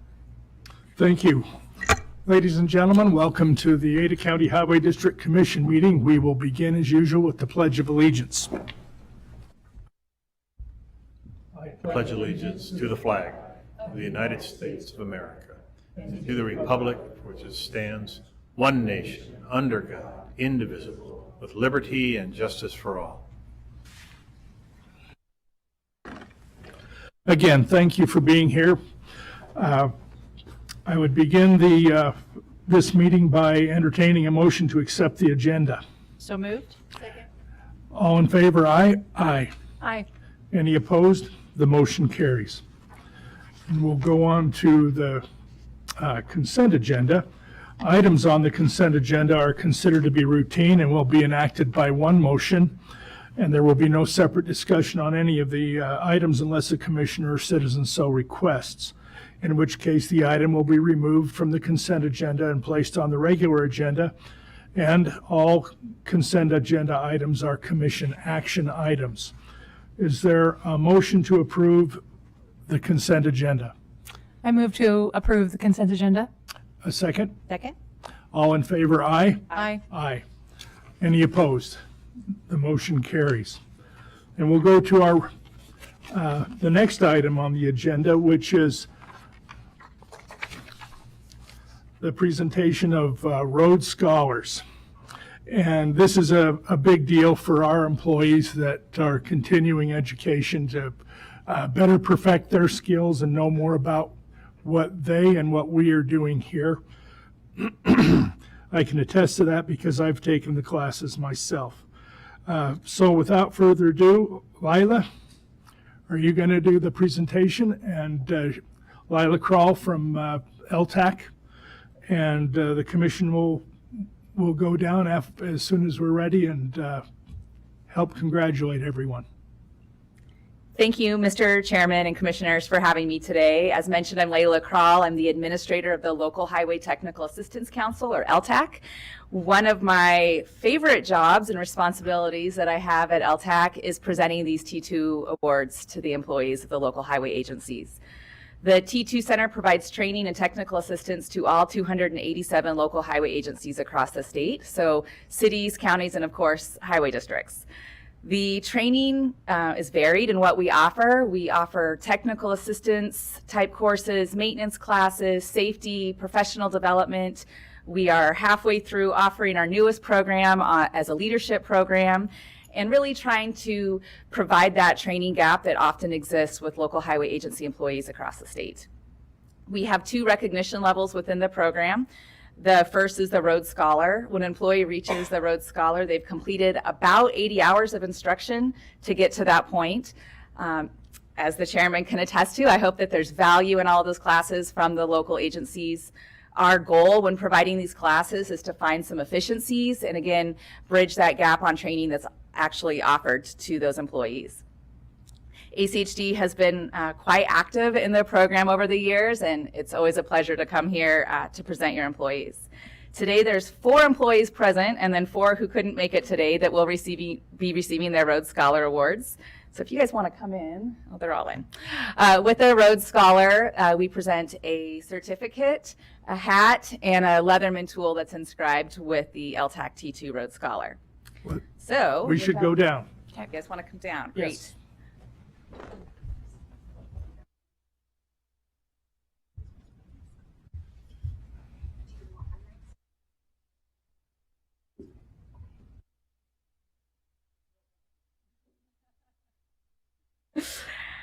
And in no particular order, we will start first.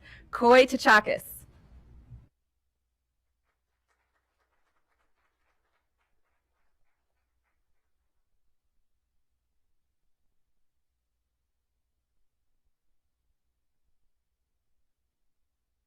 Mark Johnson.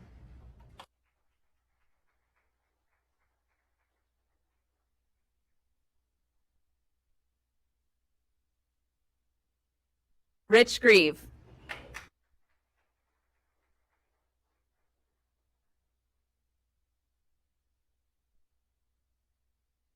Brett Etchison.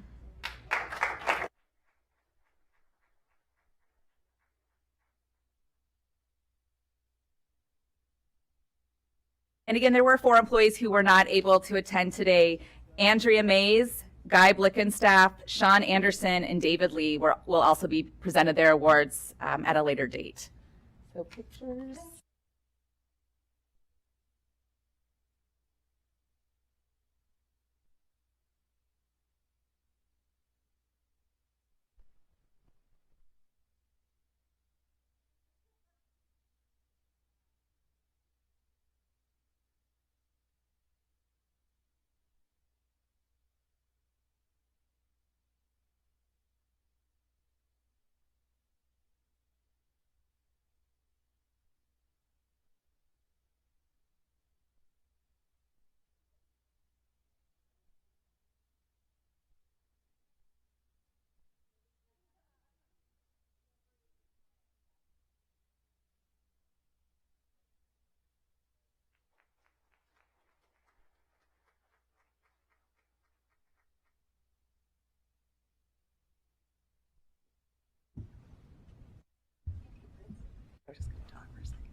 And as you may recall, we do have the next level of recognition within the program, the Roadmaster. I'm sure I will be back in the next 6 months to a year to be presenting these employees, their Roadmasters, along with any others. Are there questions you have for me? No, just awfully nice to see you in person. Yes. Agree. It's Oh, very and nice. Congratulations on the promotion. Yeah, congratulations. Thank you very much. Thanks again for the time today.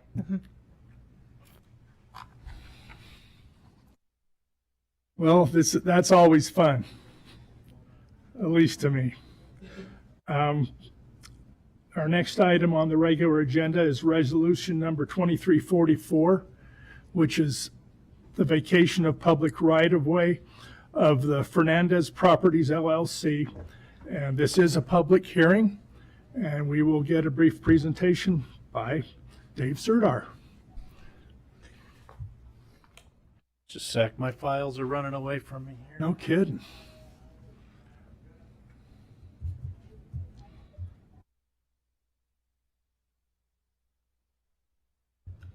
Thank you, President Goldthorpe, Commissioners. For the record, David Serdar, right-of-way supervisor, Ada County Highway District. This is a decision briefing for a right-of-way vacation in Meridian, Idaho, which is on North NOLA Road. The applicant, for this vacation is Fernandez Properties Meridian LLC. The vacation is just over half an acre, and the appraised value is $177,000, 982 cents. I mean, $177,000, $177,982. Tongue-tied there. ACHD has received the $2,500 application fee. Right here on the map, you can see Locust Grove to the west. This is Commercial Drive right there. And then NOLA Road is right there. As you can better see from the close-up map, this is a turnaround that dead ends essentially at the railroad right-of-way. The vacation makes the intersection of NOLA kind of an L, NOLA and Commercial. So the flow of traffic hasn't really changed in this area. The applicant intends to use this area for parking and outdoor storage. The change of use will require permits and approval from the City of Meridian after the approval of the vacation application. The applicant has coordinated with the city, which ACHD staff has confirmed that that's still happening this morning with both the city and the applicant. It is staff recommendation that the commission adopt and sign Resolution 2344 as the applicant has completed all requirements. I will remain standing for any questions. Are there any questions for Dave? Okay. Is there anyone here from the applicant? Yes. Did you have anything you wish to say to us?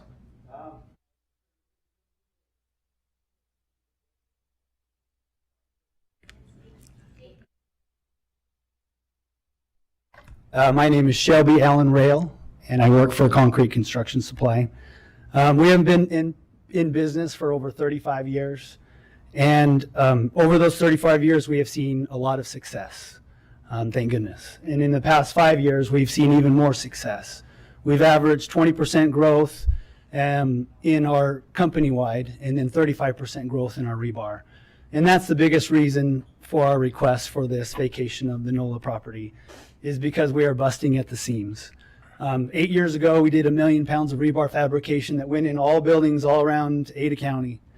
Last year, we did 14 million pounds of rebar. And so we need storage, we need space. We're busting at the seams. And so our intention with this property is, like Dave said, we are planning on just having it parking and also storage.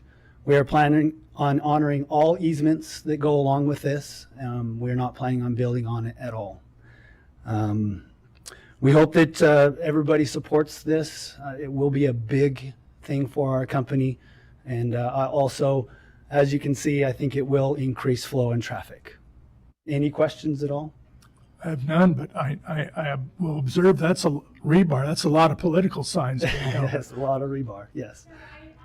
That's your name. I was slow. No problem. My name is Shelby Rail, R-A-Y-L. Thank you. Okay. Any questions for him? Thank you very much. Thank you. Stacy, was there anyone from the public that would wish to weigh in? Okay, that being the case, I will close the public hearing, and the matter is before the commission for discussion and a motion. Mr. President, Yes. I move we approve resolution number 2344, vacation of public right-of-way of Fernandez Properties, LLC. Is there a second? Second. All in favor, aye? Aye. Aye. Any opposed? The motion carries. All right, the last part of our agenda is public communications. Is there anyone either here or in the Zoom world that wishes to address us? That being the case, this meeting is adjourned. And we'll go back to our work session. We'll take 5 minutes. And I do have lunch too. Oh, all right.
Friends. Starting on page 35, find tab 5. This is projects and planning. So this specific department, again, nothing budget to that of Gary and Brianne, very small budgets in this department. Any questions on 35 or 36? Okay, 37. This is planning and programming. This is the group that does our integrated 5-year work plan, a lot of our neighborhood plans.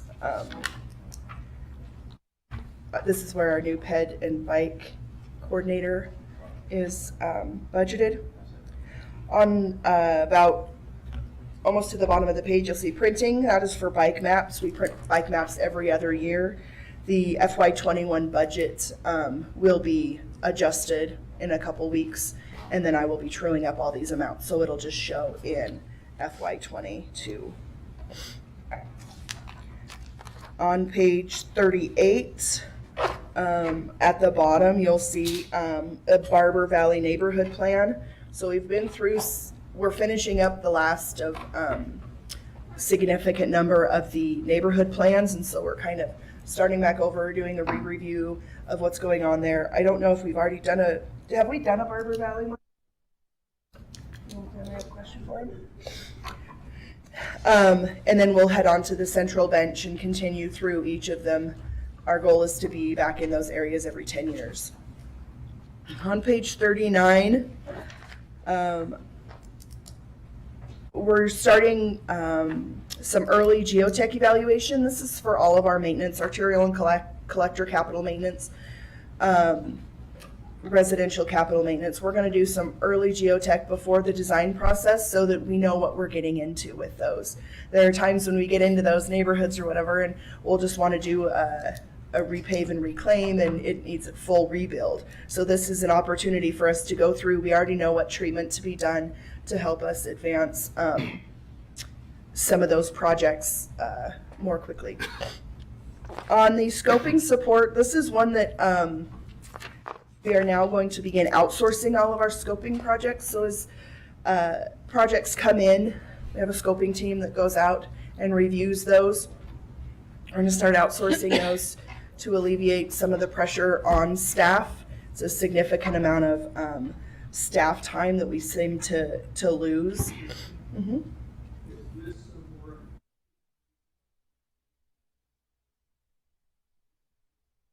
It is, because this will allow us to hire a team that will view it rather than another project type team to go through and to analyze all of the projects. This still will be managed by ECHD. Brooke Green will be managing this. So she'll collect all the information. We'll go through the go, no-go type process that we've gone through in the past. These are the projects that were requested. This is the recommendation through scoping. This kind of tells us, as we then put them in the integrated 5-year work plan, there's sidewalks missing. Is it going to have a bridge or two? Is there the possibility of other signals that need to be added so that we kind of know what we're looking at as far as the parameters of the project itself? Uh-huh.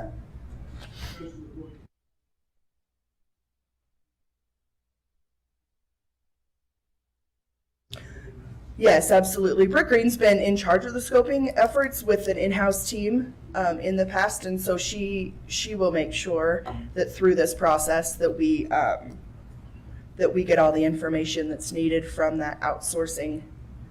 And I think we started that this year too, so we'll be able to have some of that information.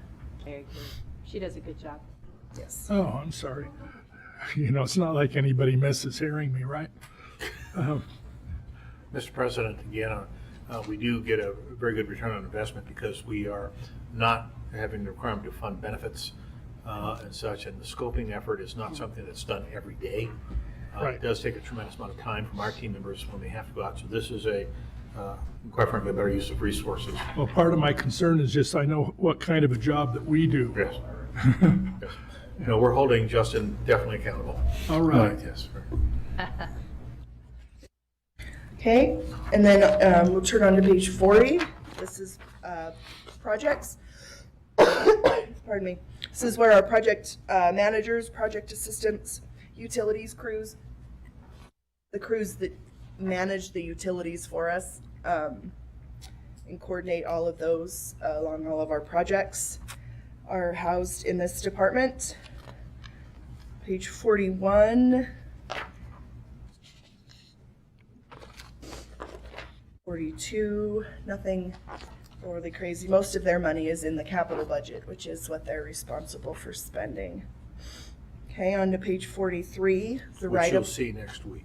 Right. Okay. Yes. On page 43 starts the right-of-way department.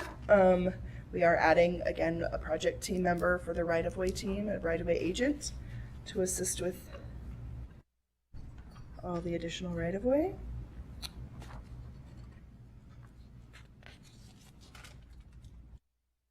Page 44, any questions? I have a quick question. Uh-huh.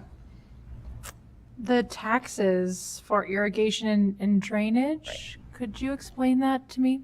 Right, so I apologize, I missed mentioning this in the 11, in the administration budget. So Lori Baird, who's our property manager, she moved departments, I think, in FY21. So these are all of the taxes. So one of the things with a lot of our properties that we have, whether we're going to maintain them or keep them, we never want to give up our water rights because then you can't get them back. Oh, boy.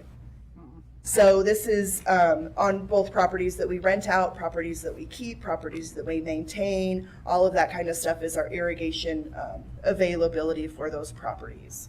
Perfect, thank you. Uh-huh. Okay, page 45. All right, that's it for that division. Work through maintenance now. On page 46, I will note that this does include the additional 2 FTEs, 1 facility specialist and 1 sidewalk inspector to help with our safe sidewalk program. Currently, we have 2 full-time facilities gentlemen, and they do a fantastic job, but that's a lot as we continue to grow for them to take care of all of our locations. On page 47,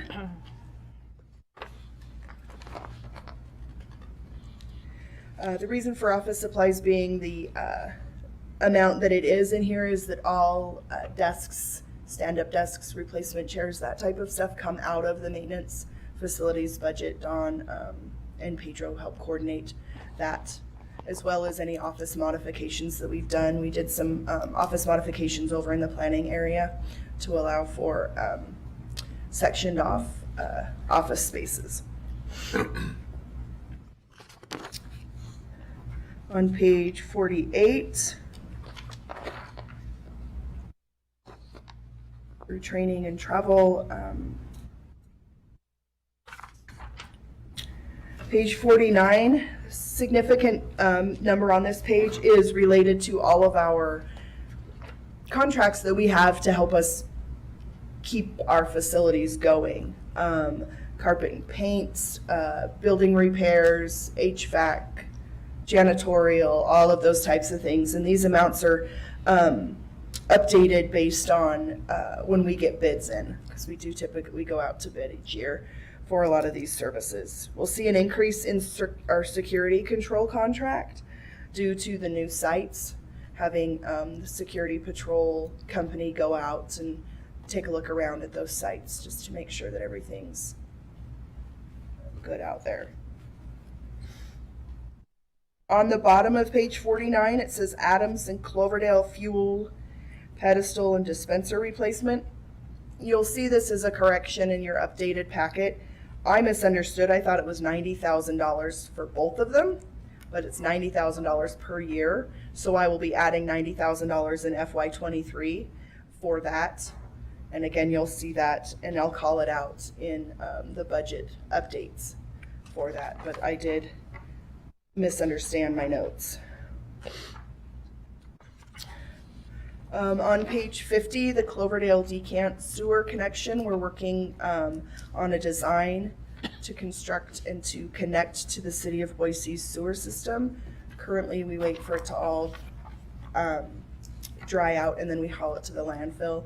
But we're working with them, our environmental team and our maintenance team, to work through that process to design it and to get it to go into there.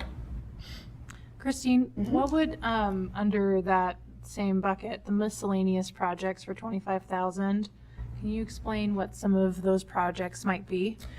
So those are projects that's in there that they'd be major type modifications.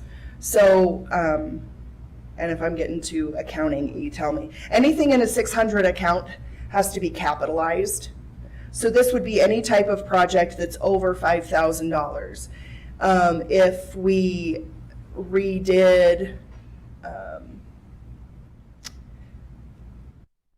I can't even think of one. If we redid one of our buildings, if we did a bunch of upgrades that made it so that we had to do, we had to recapitalize it. I can't think of any. Bruce, do we count that as a correct answer? Sir, I have to live with her here, so yes, I'm going to count that as a correct answer. Commissioner Goldthorpe, Commissioner Pickering, again on the miscellaneous, I'm not going to say it's a holding account, but for example, year before, one of our operators inadvertently hit the building with one of our dump trucks. They were trying to get into the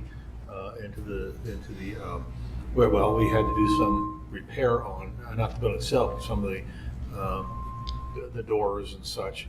That's what those dollars and stuff go for. So it's, and we did have a good discussion with the driver on that sort of issue. Well, yes, I'm counting that she got that one right out of the ballpark. A little ballpark. Excuse me. Any other questions on line item 50, or on page 50? Okay. Page 51, this is our fleet services. This is all of our mechanics, our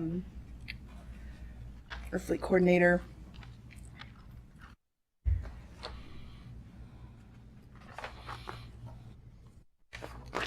Christine, this is a dumb question, but could you define the scope of fleet services for me? Mm-hmm. So currently we have fleet services has a fleet coordinator, an admin assistant, and then the mechanics that are both at Adams and Cloverdale. So they are tasked with maintaining all of the vehicles, the minor repairs that we're able to do in-house. We do outsource some of the larger repairs, but we have a welder. They do a lot of customizations that really help the crews out to, get their pieces of equipment just right. We do, they're in charge of getting all of the new equipment in, making sure that it stays in service, making sure that it's outfitted appropriately for all of the people.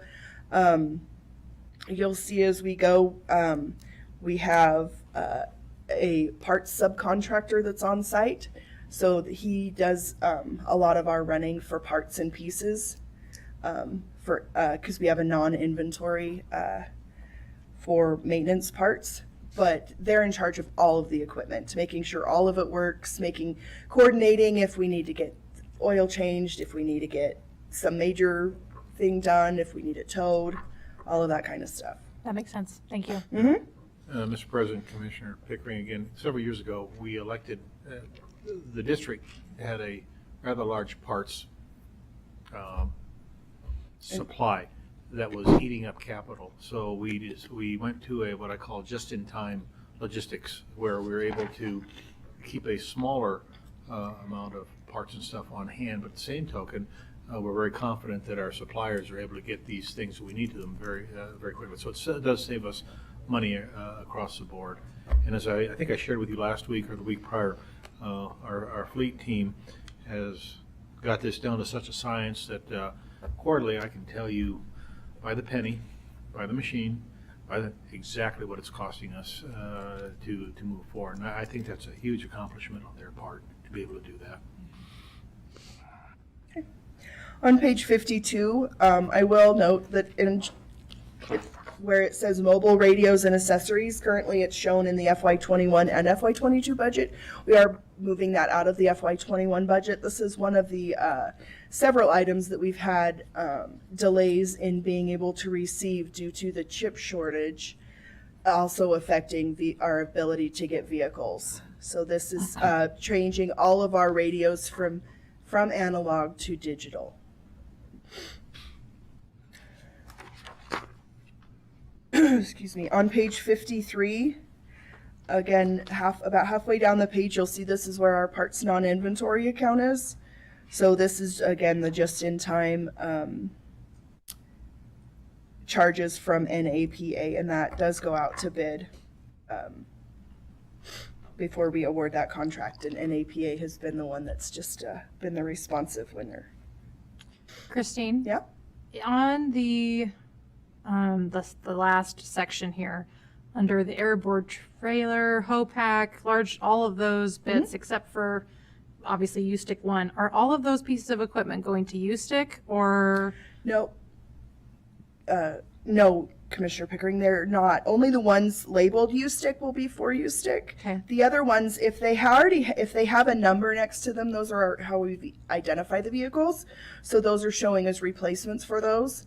Gotcha. If it says addition, then we're expanding our fleet. But otherwise, we do have a replacement schedule that we work to stay right on board with to make sure that we can project out how much we're keeping, how much we're sending to auction, and then we can know down the road, then 10 years from now, depending on usage, we'll know how much we're going to have to spend to replace all those pieces of equipment. That's good to know. Thank you. Yep. So as you can see, there are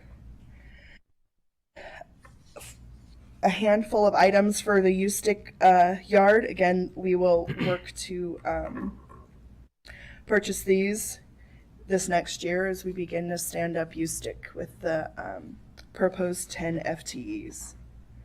On page 54, you'll see some USTIC items, most of them being in FY23. So to try and head this, maintenance equipment does not move on its own. Mobile equipment does. Is that helpful? Yes. So mobile equipment's going to be anything with wheels that can move on its own. The trucks, the bucket trucks, all of those types of items. The rest of them have to be pulled or put on a trailer and moved. Well, then you've got also these pickups and things. So are those also just replacements, and this bucket truck and chip spreader, are those replacements as well? So yes, Commissioner Pickering, if they have a number next to them, okay. Yes. With the bucket trucks, you can see that there's 2 lines, and in 2022 we're having 2 additional signal technicians. So you'll see that as a proposed personnel increase, and this is to assure that they then have the equipment necessary to do their job. Gotcha. Thank you. And again, bucket trucks, one of the reasons we have so many coming in 2022, hopefully, is we were hit really hard with this chip shortage by the time we were able to get our order in. We're still waiting on our 1-tons that have a build date of, I think, toward the end of the month. So we're hopeful as the factories begin to update. Any other questions on 54? 55, again, detailed out the items for USTIC specific. Christine, What are the equipment leases? It's 00675. What are those? So typically those are pieces of equipment. We do that a lot with yellow iron. Has a backhoes and not dump trucks, but loaders, stuff. It's better for us to lease those, and then we can do a buyback, and then we can lease a new one. We put such low miles on them that we're able to turn them back in. On the sweepers, it's typically, so we had the opportunity, we just got 5 sweepers in, and depending on the market, we typically lease them, but depending on where we are in a financial stand, we purchased these last 5. They were about $1.5 million versus leasing, because the lending market versus our cash flow is an analysis that Sherwin does to determine if we're going to lease or not. But these are essentially our only long-term debts. Commissioner, Mr. President, Commissioner Pickering, what you frequently see, and I think you've seen in the past, is we will actually go out, bring you the bid recommendation. You approve that bid recommendation. We purchase a machine, but on the understanding that we will then, on specific areas, morph that into a lease, which is a better, and then we bring that back to the commission for your approval.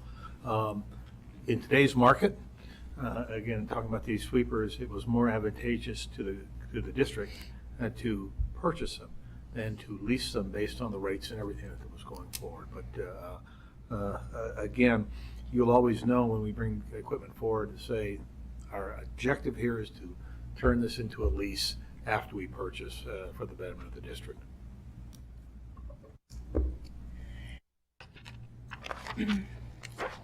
On page 56,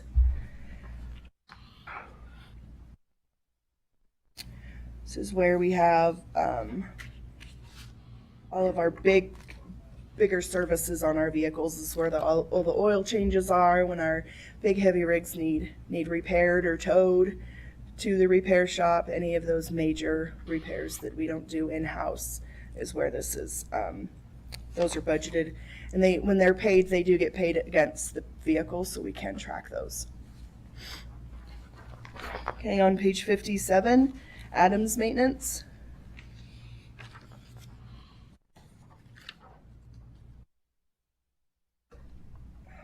Page 58. Is the broom, grade, and utility crew at the bottom, is that what we've already, I think, approved, right? I think that was, yeah, okay, just want to make sure that was that one. Yeah, Okay. so the grade crew, you did approve 4 new FTEs for Adams and 4 new FTEs for Cloverdale in the grade crew. This is how the superintendent has chosen to break those out so that he can tell his crew chiefs and lead workers, okay, this is how much money you have in your budget for that, so that they can then continue to manage down. Perfect. Okay, page 59.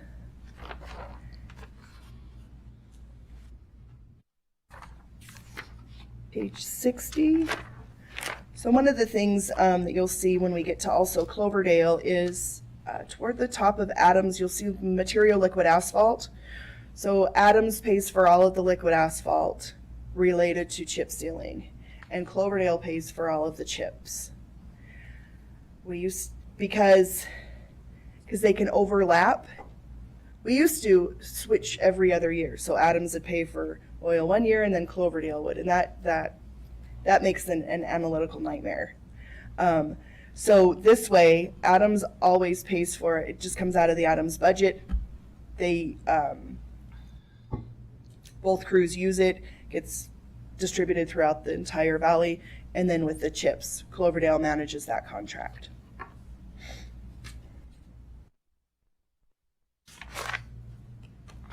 And then again, at the bottom, you'll see material salt. So this is another one of those that's split. So salt for the roads is at Adams, paid out of the Adams budget, and mag chloride is paid out of the Cloverdale budget.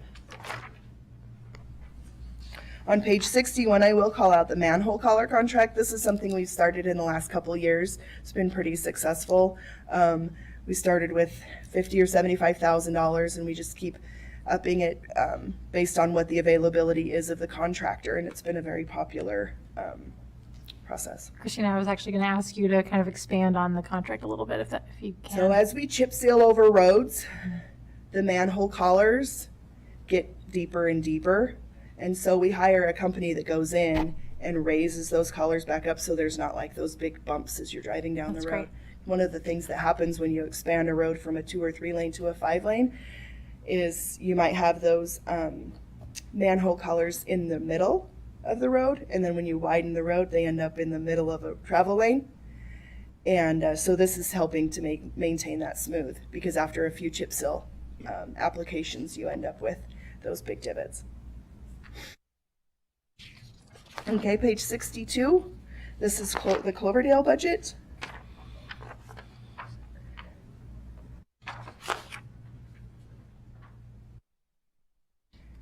Page 63.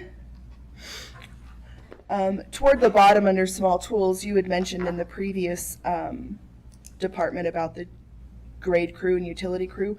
Cloverdale also has a bridge crew and a vegetation crew, so those are some of the differences between the 2 yards. On page 64, page 65, and at the bottom of page 65, you'll see the chip crushing for chip seal. And that is something that we go out to bid for, and they crush chips out at one of our pits.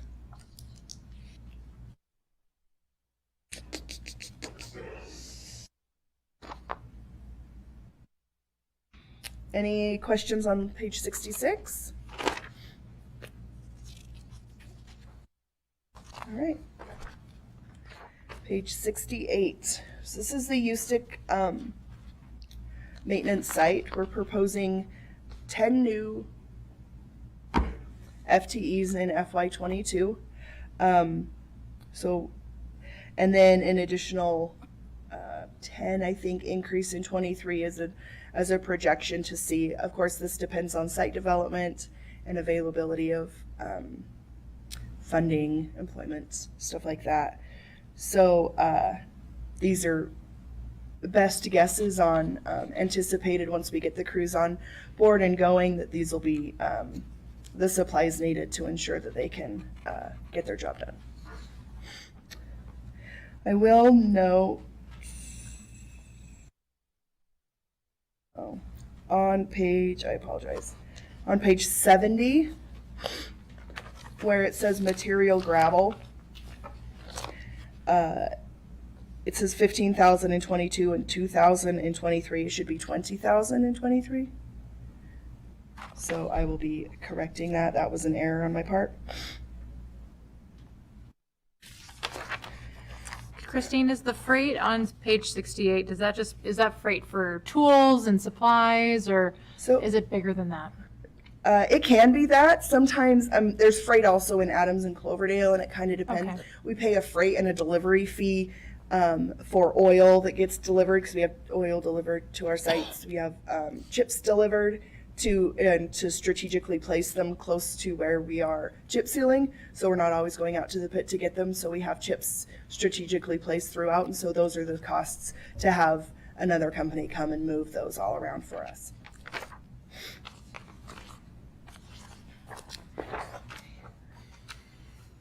All right. Any questions on the maintenance division? Okay. I think the next section is 7. This is development and technical services.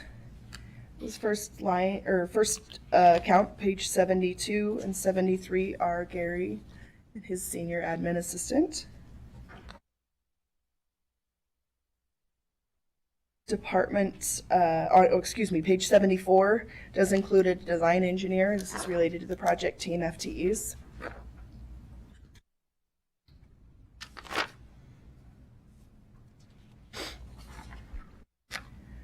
Any questions? Christine? Just a kind of halfway off the topic, but in this department, how well are we doing as far as the development application fees and stuff covering the costs that we had hoped they would with regards to our employees, staff?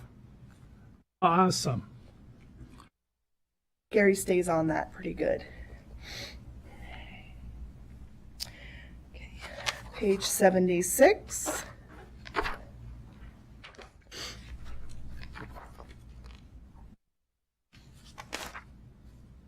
Okay. Page 77 is the environmental group. Sorry, Christine, you moved a little fast for me. Oops, sorry. On the page 76, the miscellaneous bridge inspections and evaluations and monitor wells and small contracts, could you just share a little bit about those two line items? So the bridge inspections, we hire companies to, you do this. It's yours. You have to talk sometime You must, today. you must be getting tired too, sorry. I'm just... Wake him up. Just President Commissioner Pitt.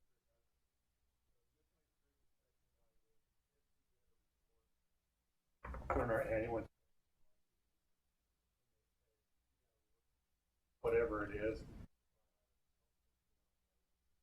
Gotcha. Because I thought we had something in-house too, though, to inspect bridges and things like that. So that's why I was kind of like, what's the line in terms of externally bringing somebody in? This is where I hire like a.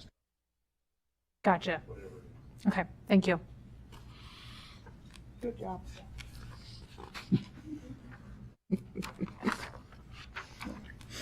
Page 77.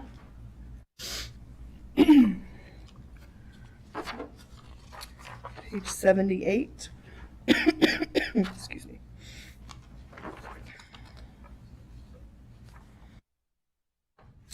Page 79. So the big thing on 79 is in professional services. The top thing is basin and swale revegetation and maintenance. We have a contract with a company that does all of that for us.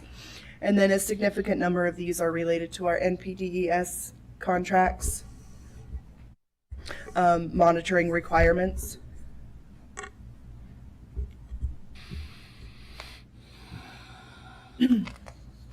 Apologize. Okay.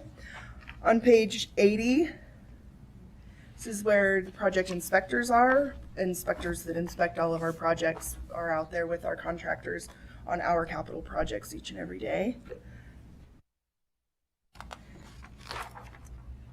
On page 81, it's just approved by the commission. We do have a proposal for 10 more of those density gauge replacements should they work out. Sorry, I'm running out of energy. In order to get us out of the nuke business.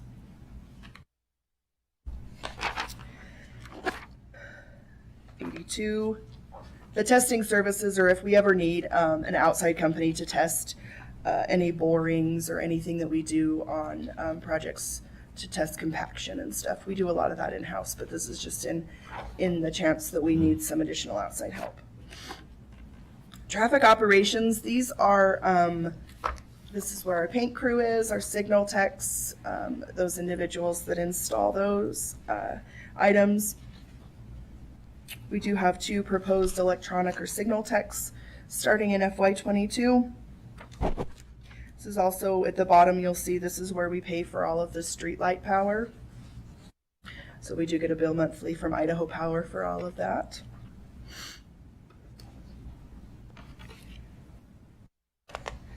So we pay for the power to the pole, right? That's what you're talking about? Okay. Mm-hmm. To the signal, To the signal. Right. That's what I thought. Okay. Right. Yeah, so the power to the pole, to the signal poles. Got it. And Idaho Power went through a big upgrade of their system and changed all of the addresses on the bills, so they, like, we're all going to the signal rather than to ACHD. So we had to figure that out because nobody was home. It's an adventure. Herding cats. Again, you can see that the supervisor here has chosen to break out for each of his teams all of their budget line items, which is helpful for those teams to know. On page 86, at the bottom, you'll see that's where we purchase our paint for chip sealing. And then I did add some additional paint in FY23 with the anticipation that the U-stick crew will be up and ready to do a third chip seal crew.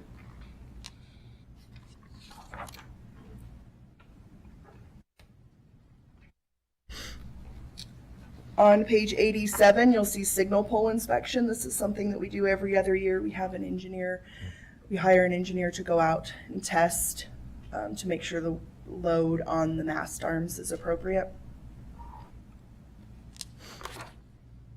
Any questions? Okay. 88, traffic engineering. This is where our traffic engineers, our congestion management, and then our ADA coordinator and inspectors are within this department.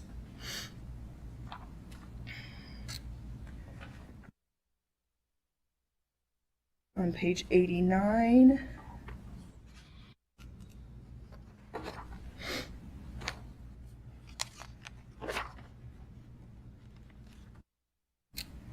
page 90.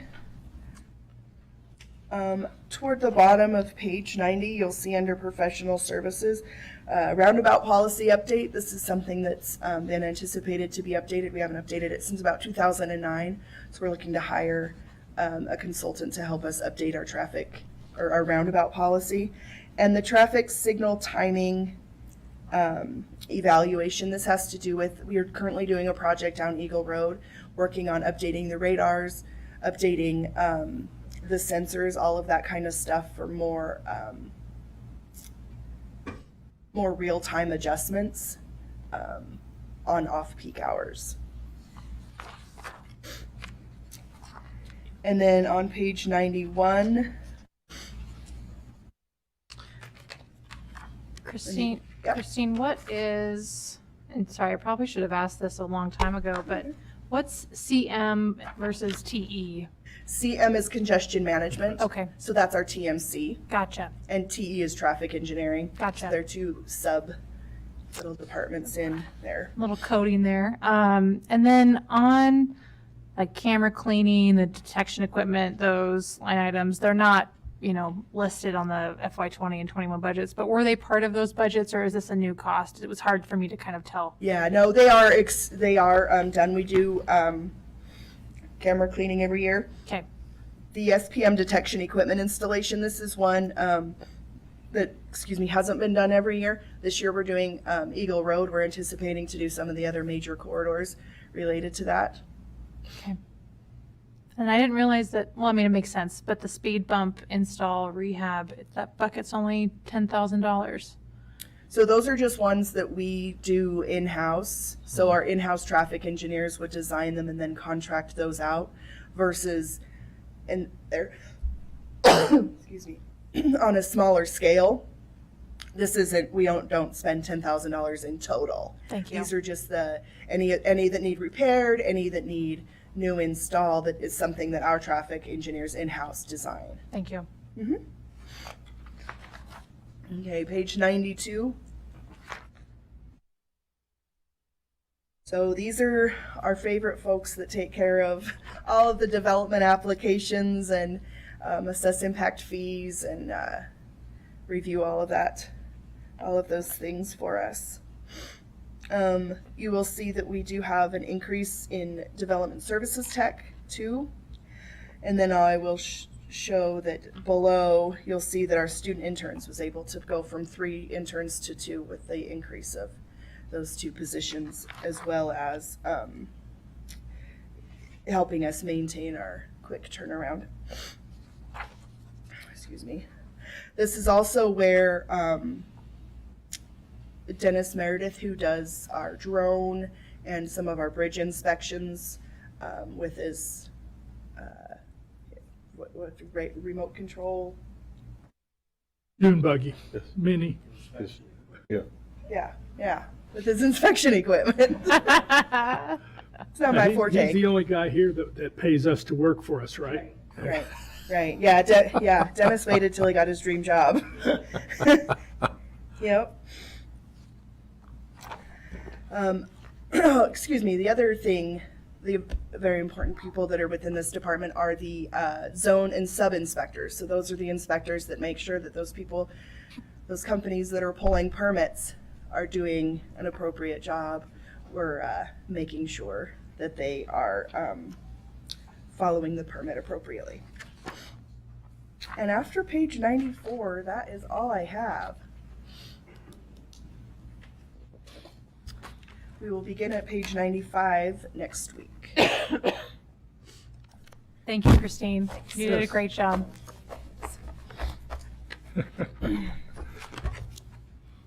Good thing I didn't take that bet. Good thing.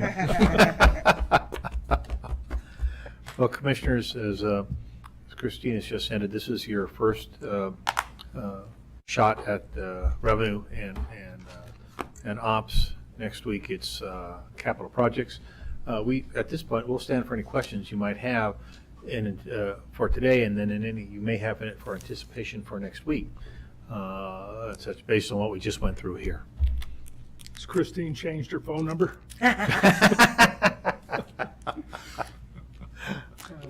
Mr. President, Yes. I have one question. So on us purchasing that other property in Boise, the property. Federal Way. Yeah, Federal Way, thank you. Are there, of course, there's a lot of, I understand that there's probably a lot of hoops to jump through to get it ready to do things, but are there going to be any budgetary impacts for fiscal year 22 or 23 that we should be aware of for that property for us to be able to transition some things over there? I'm going to go on a limb and say no. Okay. You've already approved the purchase price that's being done. We're going through due diligence right now. Now again, and I'm not being facetious, but if they find Jimmy Hoffa there, then I think the contract says that the other owner has to do all the remediation on this going forward. Again, we presented to Commission no specific plan at this point in time. Again, everything based on market conditions and such, but I think we're okay. Gary, any thoughts on that? No. Steve? Mm-hmm. Yeah. Okay. Jennifer? Yeah. Commissioner, you will see in a budget adjustment at second adjustments for that purchase of the land. It will be in the second adjusted budget. Very good. Okay, thanks. Round 2 next week. Here's for you. Oh, Christine. Oh, I will. We can't lose you.